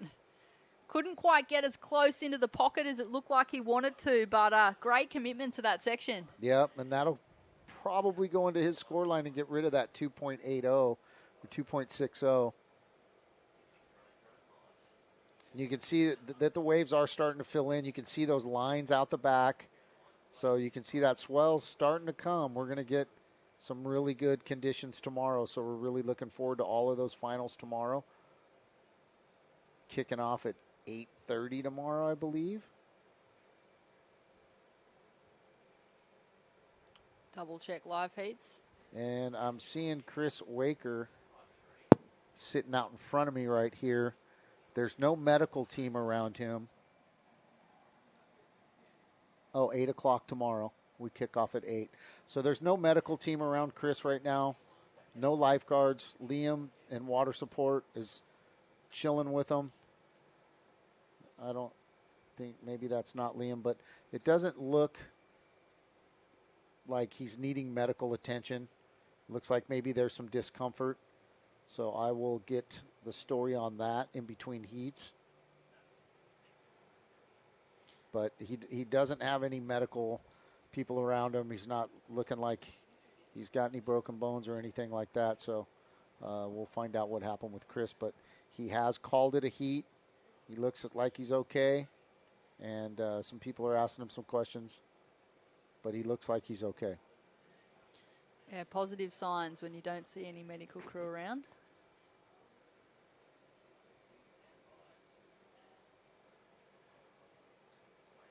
Just over 6 minutes on the clock. Cliff O'Grolton in the white, the Australian. He took the lead from Tomoki in the red. Extremely close between those two competitors. 12.37 to 12.33 at this stage of the heat. And that last wave for the surfer in white was a 6.87. And that will be the top score of the heat right now. So Cliffo, wave selection, looking good. And he's making the most of it. And top 2 make a trip to the finals tomorrow. So Cliff sitting in a good position. Right behind him, snugged up right next to him with a 12.33 is Tomoki Fujiwara. Where are you sitting on the schedule for tomorrow? I think somewhere around 9 o'clock, 8:30-ish. I haven't really looked at it. I think Mono gave me a heads up. Said be ready tomorrow, either first or second heat. So wave ski will be early. So if you guys want to check out the wave ski final, it'll be me, Mike Johnson, and Rick, I'm not sure of his last name, and Jesse Lee Henson. And Tomoki Fujiwara right there with a replay, dropping in, trying to get that bank. His water team getting quick to him. And Tomoki's trying to replace a 5.83. So I don't think that's going to do it. It might have if he would have come down in front of the whitewater. And there goes the next heat. It's going to be the legend Jesse Blauer, Jack Curfey, Agent Chaos, Lee Ferrier, and Matt McLean. Another exciting matchup between those 4 athletes. The pro and assist men. You can see this division is very heavily contested. Between every heat, there's 1 or 2 guys, maybe 3 guys that are coming out and just throwing up big scores. Bailey dropping in on this thing. This kid's fearless. And they're just pushing him into some bombs on that float board. And we got one of those float boards donated to us by High Fives Foundation for our surf camps. And I'm telling you, those boards respond so well. And they can get you in a great position. So we have the Royal Rehab Group replay. That was an absolute bomb again, like I spoke about earlier. He's certainly showing his commitment. He's taking off on the bigger waves. Unfortunately not able to get the section he was after, but making the most of this little connection on the inside and getting that length of ride. Little change of direction and making his way all the way back to the water safety crew. Look at him giving a fat shaka and a big smile. So he's super stoked on that one, and it's going to factor into his score line. It's going to come in at a 4.30.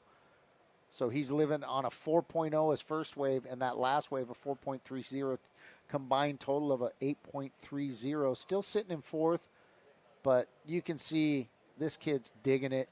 Big shakas, he's loving it, and he's dropping in on everything. Here's another replay. Cliff Galton going left, speeding down the line. Big snap by Cliff through the lip, but not able to ride out of it. That one's going to go incomplete. But you can see Cliff really climbing the face of the wave.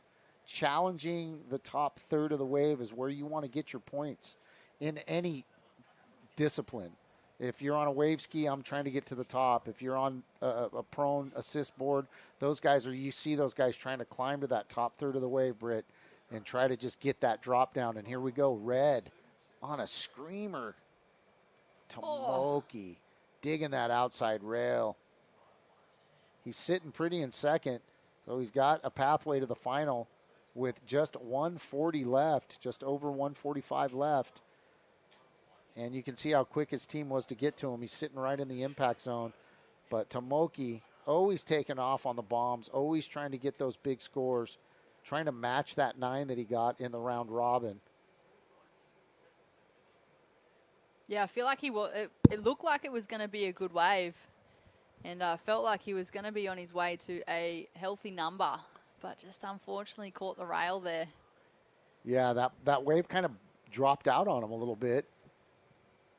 He had to keep that high line, it looked like, to keep that speed, and it just kind of, he stayed up a little bit too high, and it looked like as soon as he dropped down, that outside rail dug. I think we'll get a replay here on that pretty quick, but you can see the shape of those when they hit the sandbar. You got to kind of be, and here goes Blue Bailey on an open face, also digging that outside rail a little bit. Little frustration, not the Shaka this time. Bailey, of course, he wants to, I think this is his second event. I think he has been to the U.S. Open. He did a few events during last season, so maybe his third or fourth event, and he's progressed very quickly. So you can see on one wave he's so stoked, and then his expectation is that for every wave. So if he's not living up to it, he's, hey man, I need a little more out of that one for myself. With just under 15 seconds on the clock, I'm not sure there's going to be another opportunity. They're pretty much back out the back already. That's the benefit with these smaller conditions. But the clock is the enemy at this stage of the heat. They're having a look. And there goes the horn for your first semifinal in the prone assist men's division. We're going to cut to a break. We'll be right back with the second semifinal.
Welcome back to the BrightSky Australia Pro Adaptive Surfing Championships presented by Forward Ability Support.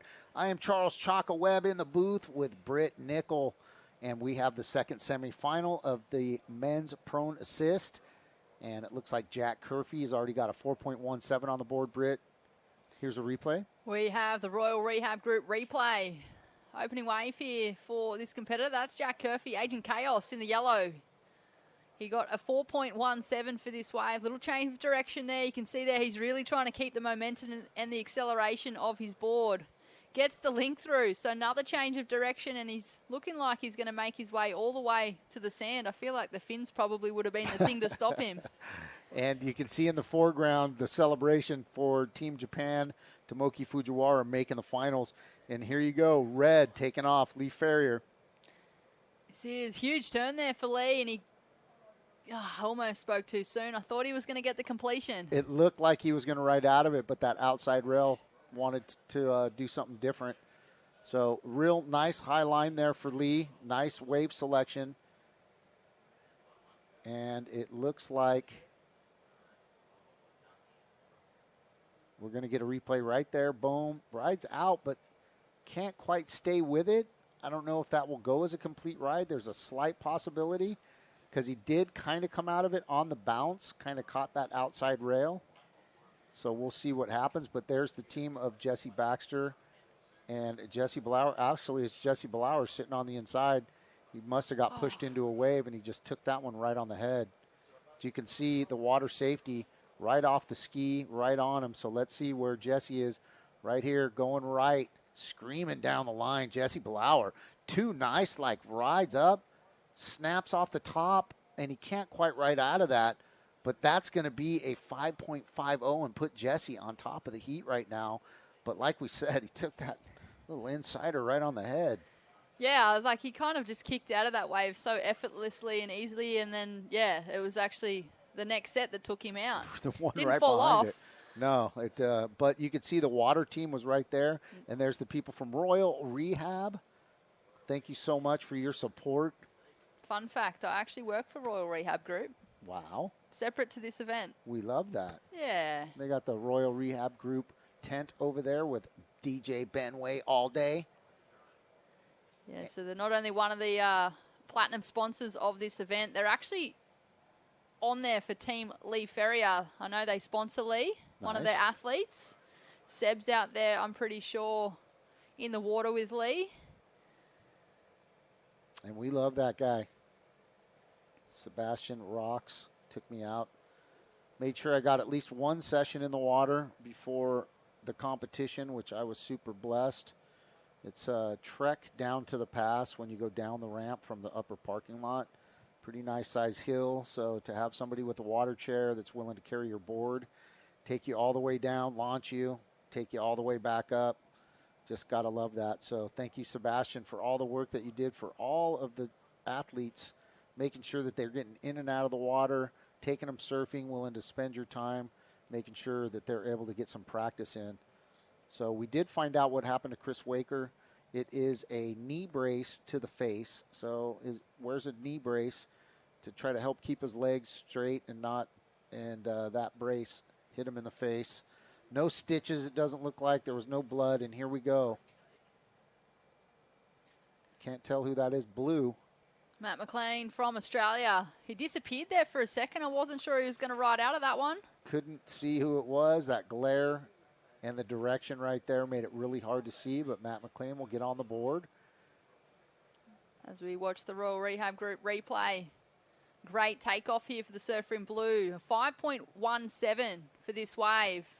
So critical section with that landing. He got the completion, and judges obviously liked it. Nice. And his second score, that was his second score. And he had a 1.67, so that gives him a combined score of a 6.84.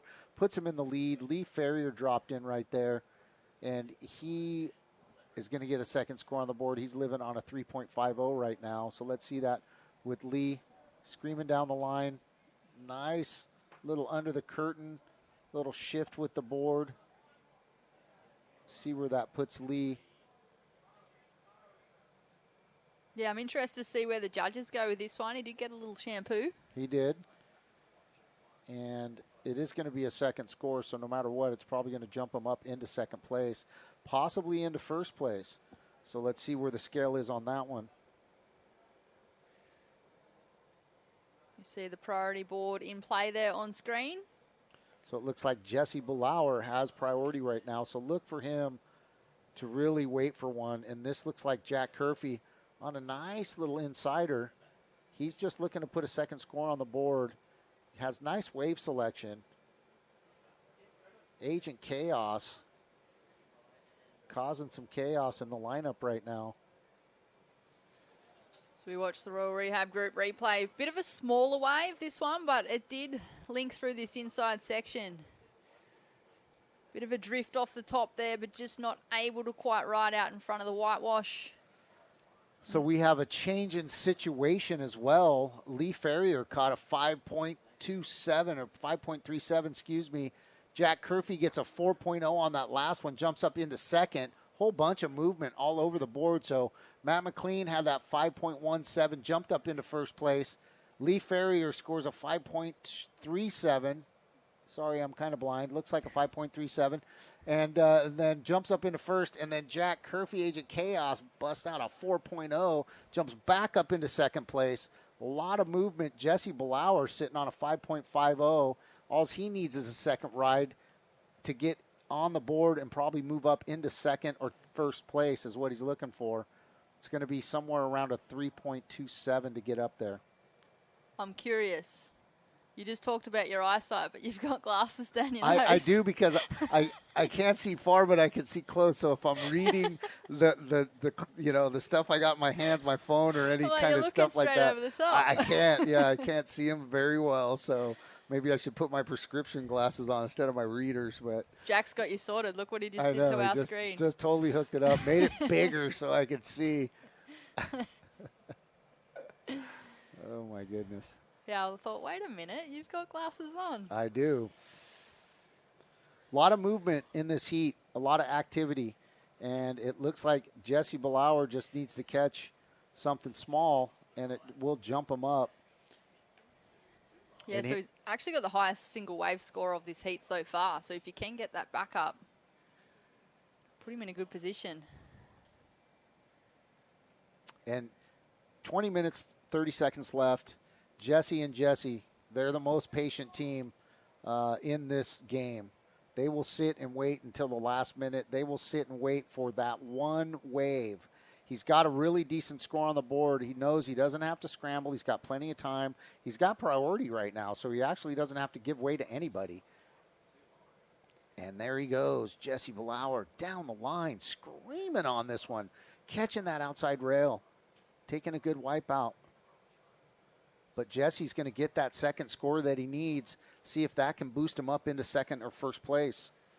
We have the Royal Rehab Group replay. Beautiful looking wave. This is one of the bigger ones. I just love how much speed Jesse generates on this board. I feel like he's one of the faster surfers that I've actually watched throughout this event. Yeah, and you can see that he got a couple little pumps in there. Got one or two little pumps in there, so let's see where that falls in. Color coordinated wetsuit with the board, I noticed. Style Council. So we're just under 20 minutes on the clock. We're just waiting for that last score of White. He opened up with a 5.5. Makes his way back into the lineup. And there it is, a 4.73 last of White. So Jesse now in first place. Lee Ferrier in second. Jack Curfey in third and Matt McLean in fourth. Still plenty of time on the clock, though. Yeah, like I said, Jesse's very patient. Don't look for him to be scrambling around, trying to chase things down. He knows where he wants to sit. He knows what he wants to do. He knows he had time. He had first priority. He didn't have to, give way to anybody. So he got to actually just take the wave that he really wanted. And there's Sam and Cam Bloom. Real heroic fixtures here in Australia. Got Jesse's dad sitting down there, George Blauer, and boom, Agent Chaos taking off on this one. Nice wave selection, going up high, digging that outside rail on the downfall there. Yeah, it was a good wave selection. I love that drone view. You can really see the clarity in the water from the top. Yeah, and Jack, that's going to come through at a 2.0, so that's not going to factor in. He's got a 4.17 and a 4.0 for a combined 8.17. He's right on Lee Ferrier's heels right there. He's only about 0.6 of a point behind him. So if he can get something in the 4.6 range, that will jump him up into second place, which is where he wants to be to make the final tomorrow. So that's a realistic thing. He's got 2 4s on there. All he needs to do is increase that 4.17 by about a half a point to about a 4.6. That'll move him past Lee Ferrier with a 8.77. Yeah, and of course, if Lee improves on that 3.5, makes the make things a requirement little harder. Yeah. So look for Lee to try to be hunting something down. We don't know who has priority, so that's the game we're playing right now is see if these guys are going to sit on each other. And it looks like they're kind of close together. The first heat was more spread out. They weren't really sitting on top of each other. And here goes Blue. just tucking under the curtain right there. And Matt McLean just going deep right there, going for it. And Jesse pulling him back. You see that? So that was Jesse saying, no, don't go.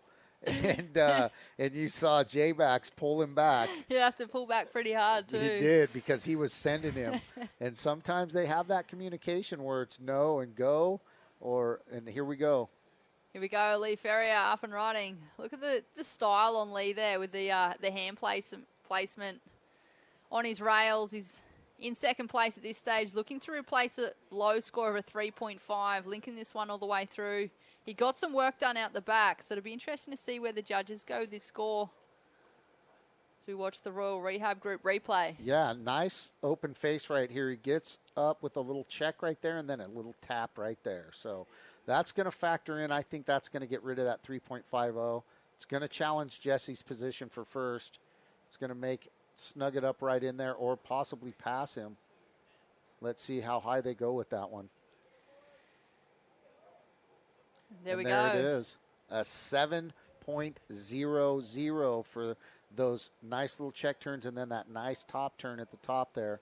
And like I was saying, Britt, if they want those points, the top third of the wave is where they need to go. Yeah, and I think just the placement too, the timing and the placement of where Lee did that turn. And I guess, yeah, if we're looking at the previous heat, same division, they were throwing 5, 8 3s, 6, 8 7s, roughly, for, say, starting off on top of the wave and getting that turn down back into the pocket. Right. Whereas Lee had that open face to begin with and really had to draw that line and put it up there. Did like a little check line right there and then did that high line and came down real nice, rode out of it. They rewarded him very nicely with a 7.0. Highest score of the heat right now. And you can see Jesse sitting out there just kind of biding his time. There's 14:45 left. Plenty of time in this heat to put up another nice score. And you can see as it's filling in, it's been getting a little bit better all morning. So right now we're just waiting for that swell to hit real big for tomorrow. All the conditions. But right now, this is the last heat of the day. This is going to determine who makes the second half of this final. And last heat, it was Tomoki Fujiwara. And let me check on that. And Cliff Gralton making the finals in the assist tomorrow. And right now, sitting in that position is Lee Ferrier and Jesse Billauer. But Jack Curfey and Matt McLean are going to have something to say about that. They're not just going to give up. Say, hey, man, thanks for coming, legend. Yeah, they're certainly still within striking distance, that's for sure. Yeah, Matt McLean's sitting on that 5.17. That puts him right in the mix. Jack Curfey still sitting on that 4.17, which keeps him in the conversation, but he definitely will need a higher score to get him up there in those 10, combined 10 or, something higher than that.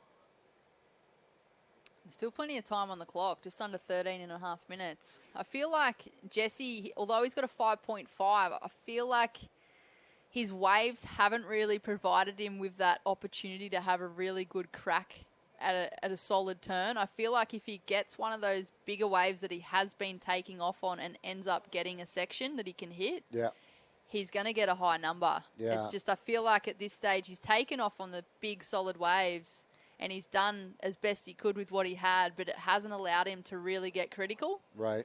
And here he goes right here on this right, a mid-section wave, mid-size. Nice turns all the way down the line. Jesse Billauer screaming down the line all the way to the inside, looking for the finish. Jesse just making work right there, length of ride. Tapping the top of the whitewater, and Jesse Billauer answering back. Patience pays off. This guy is just a wizard, man. So we see the Royal Rehab Group replay. Great wave selection here again for the surfer in white. Really leaning into that inside rail, and you can just see the surfing there, rail to rail. And making the most of this wave. I've mentioned it before, his wave selection has been on point. This is going to be a monster score, I think. He certainly got the connection through that inside. He was just working that midsection top to bottom, rail to rail. And for some people might be looking at it going, wow, that's not. For a guy that can't move his arms, those are turns. Those are top turns. He's getting to the top of the wave. And it looks like red taking off right here. Lee Ferrier tucking it under.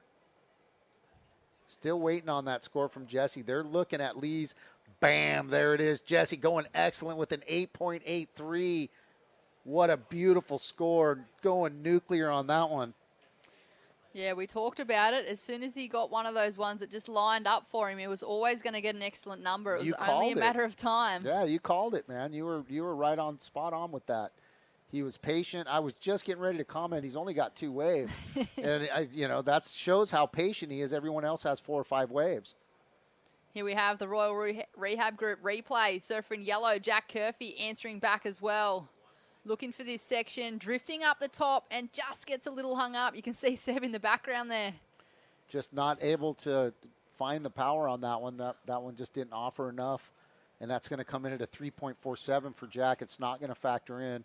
Even though those wave selection, he's picking some good waves. He's just got to maybe get one that's got a little bit bigger profile on it. But Jesse Belauer, what a beautiful ride. And I thought, with that midsection that there's his dad, George, right there, the Oleniks right there, Kevin, Parker, and Samantha, the crew from SD. And George Belauer sitting there super proud of his son, stoked that he scores an excellent score. Goes with that 8.83, one of the higher scores of the day. I think it is the highest score of the day. So Jesse just working that section, top to bottom, doing that rail work, getting that length of ride, finishing it at the end. And the result is a excellent score.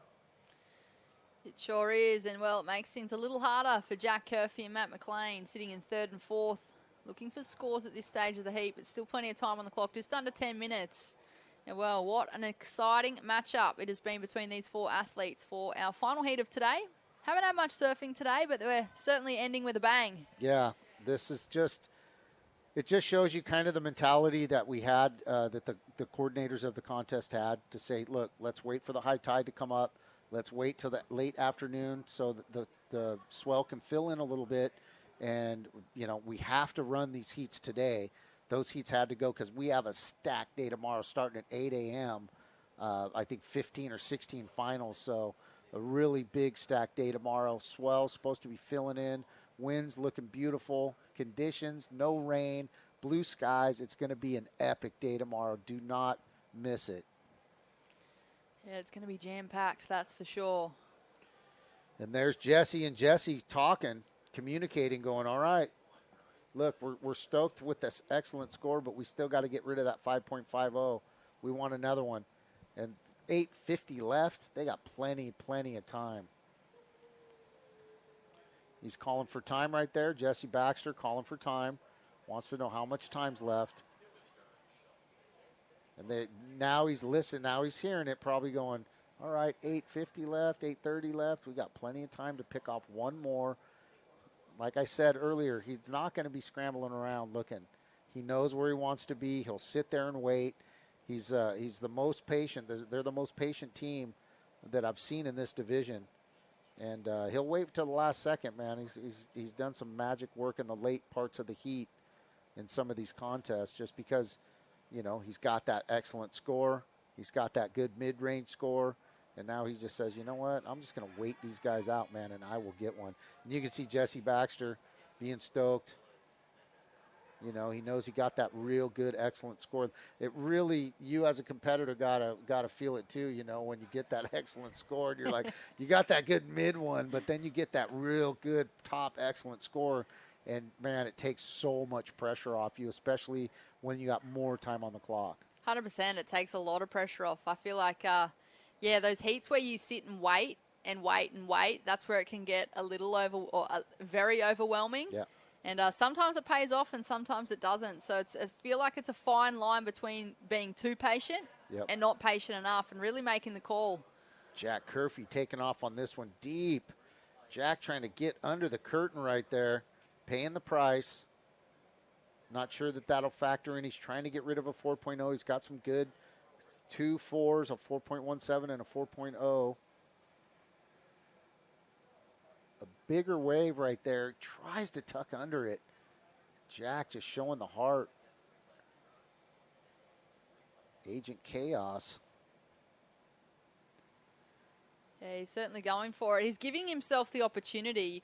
You can see, for those tuning in at home, if you have live heats open on your phone screens by any chance, or in another tab on your viewer, you'll notice that Jack's actually taken off on a fair few waves throughout this heat. So he's trying to provide himself with the opportunity to get a score. Shot of our judges right there, Zippy and the boys, keeping a sharp eye out, looking at the clock, checking the scores.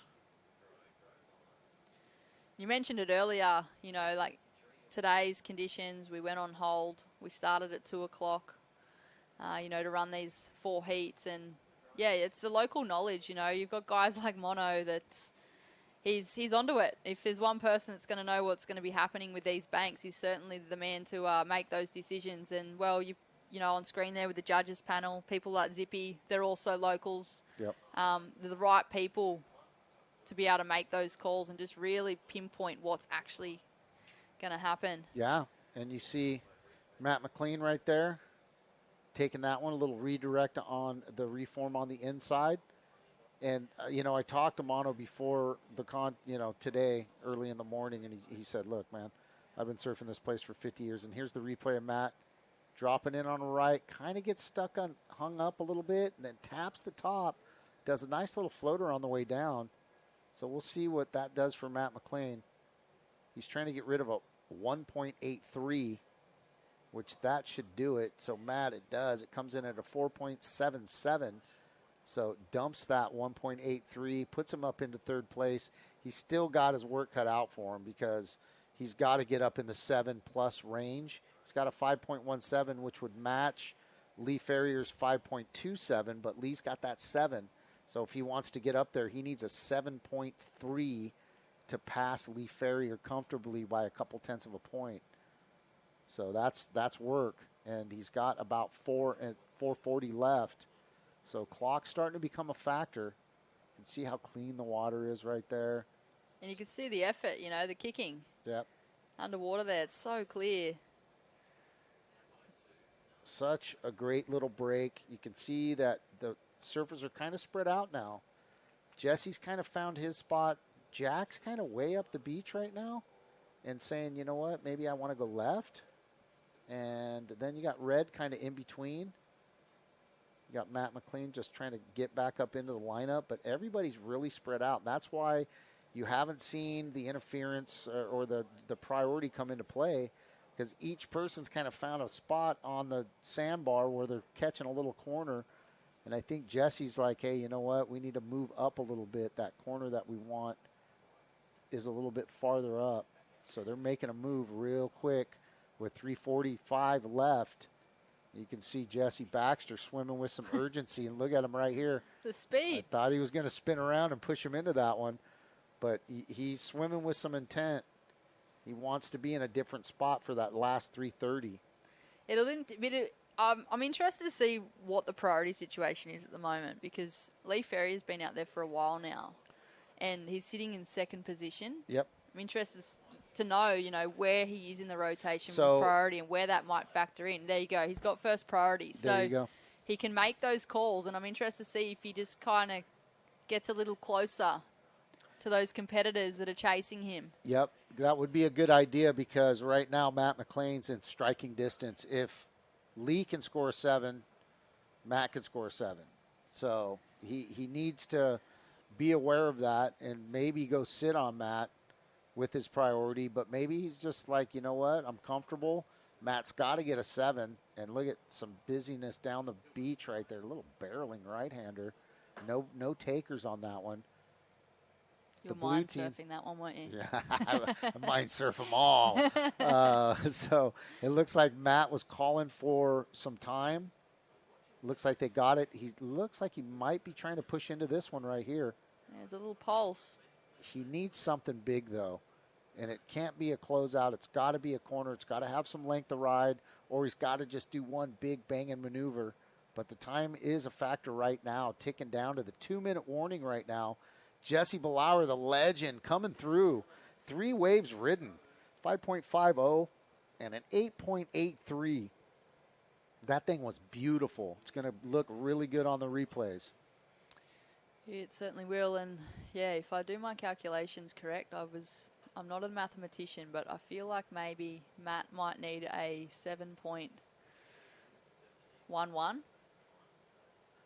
He does need somewhere in the 7.2 or 3 range. I think that's what he needs, because he's got a 5.17 versus a 5.27, then the 7. So if you got a 7.11, something somewhere in there, 7.72, something like that, to put it over the top. And Red taking off, Lee Ferrier. He says, you know what? Let me put a stamp on this and try to get rid of that 5.27. Try to make the requirement for Matt a little heavier.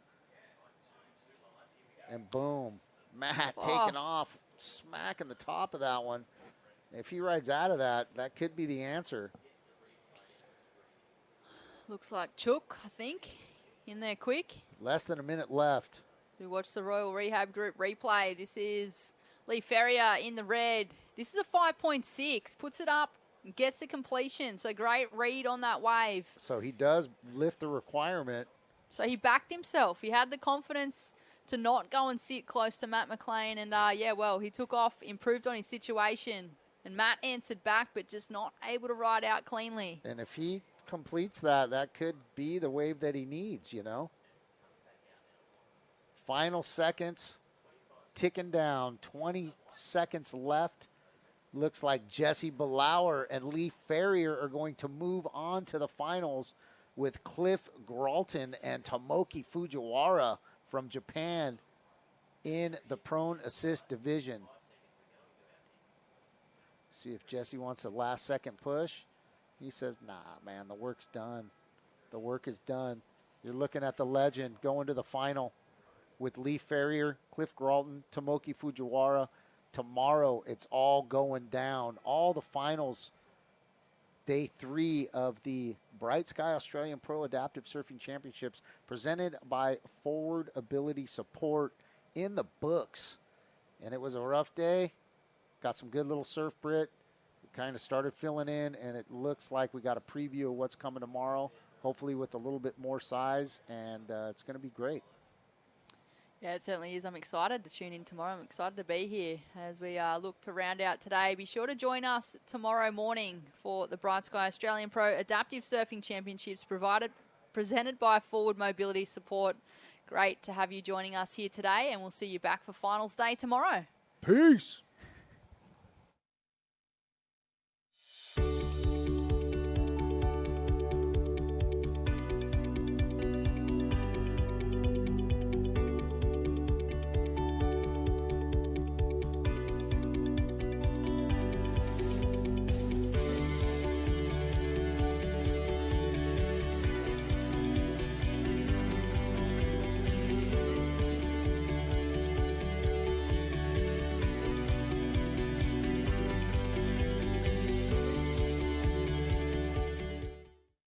Every journey is shaped by people, and your path home should be led by people who value community.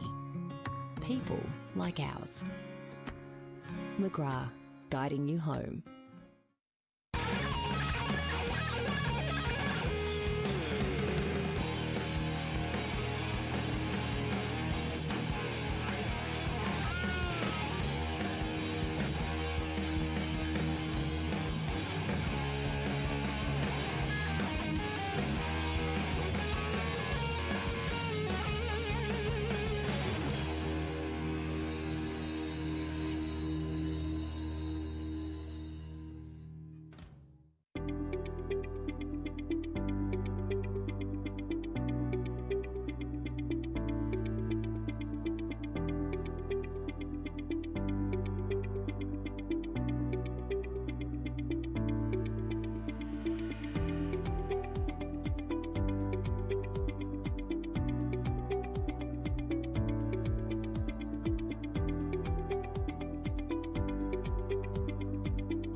Looking good, eh? Cano, what do you think, Nonna? Giramento de K.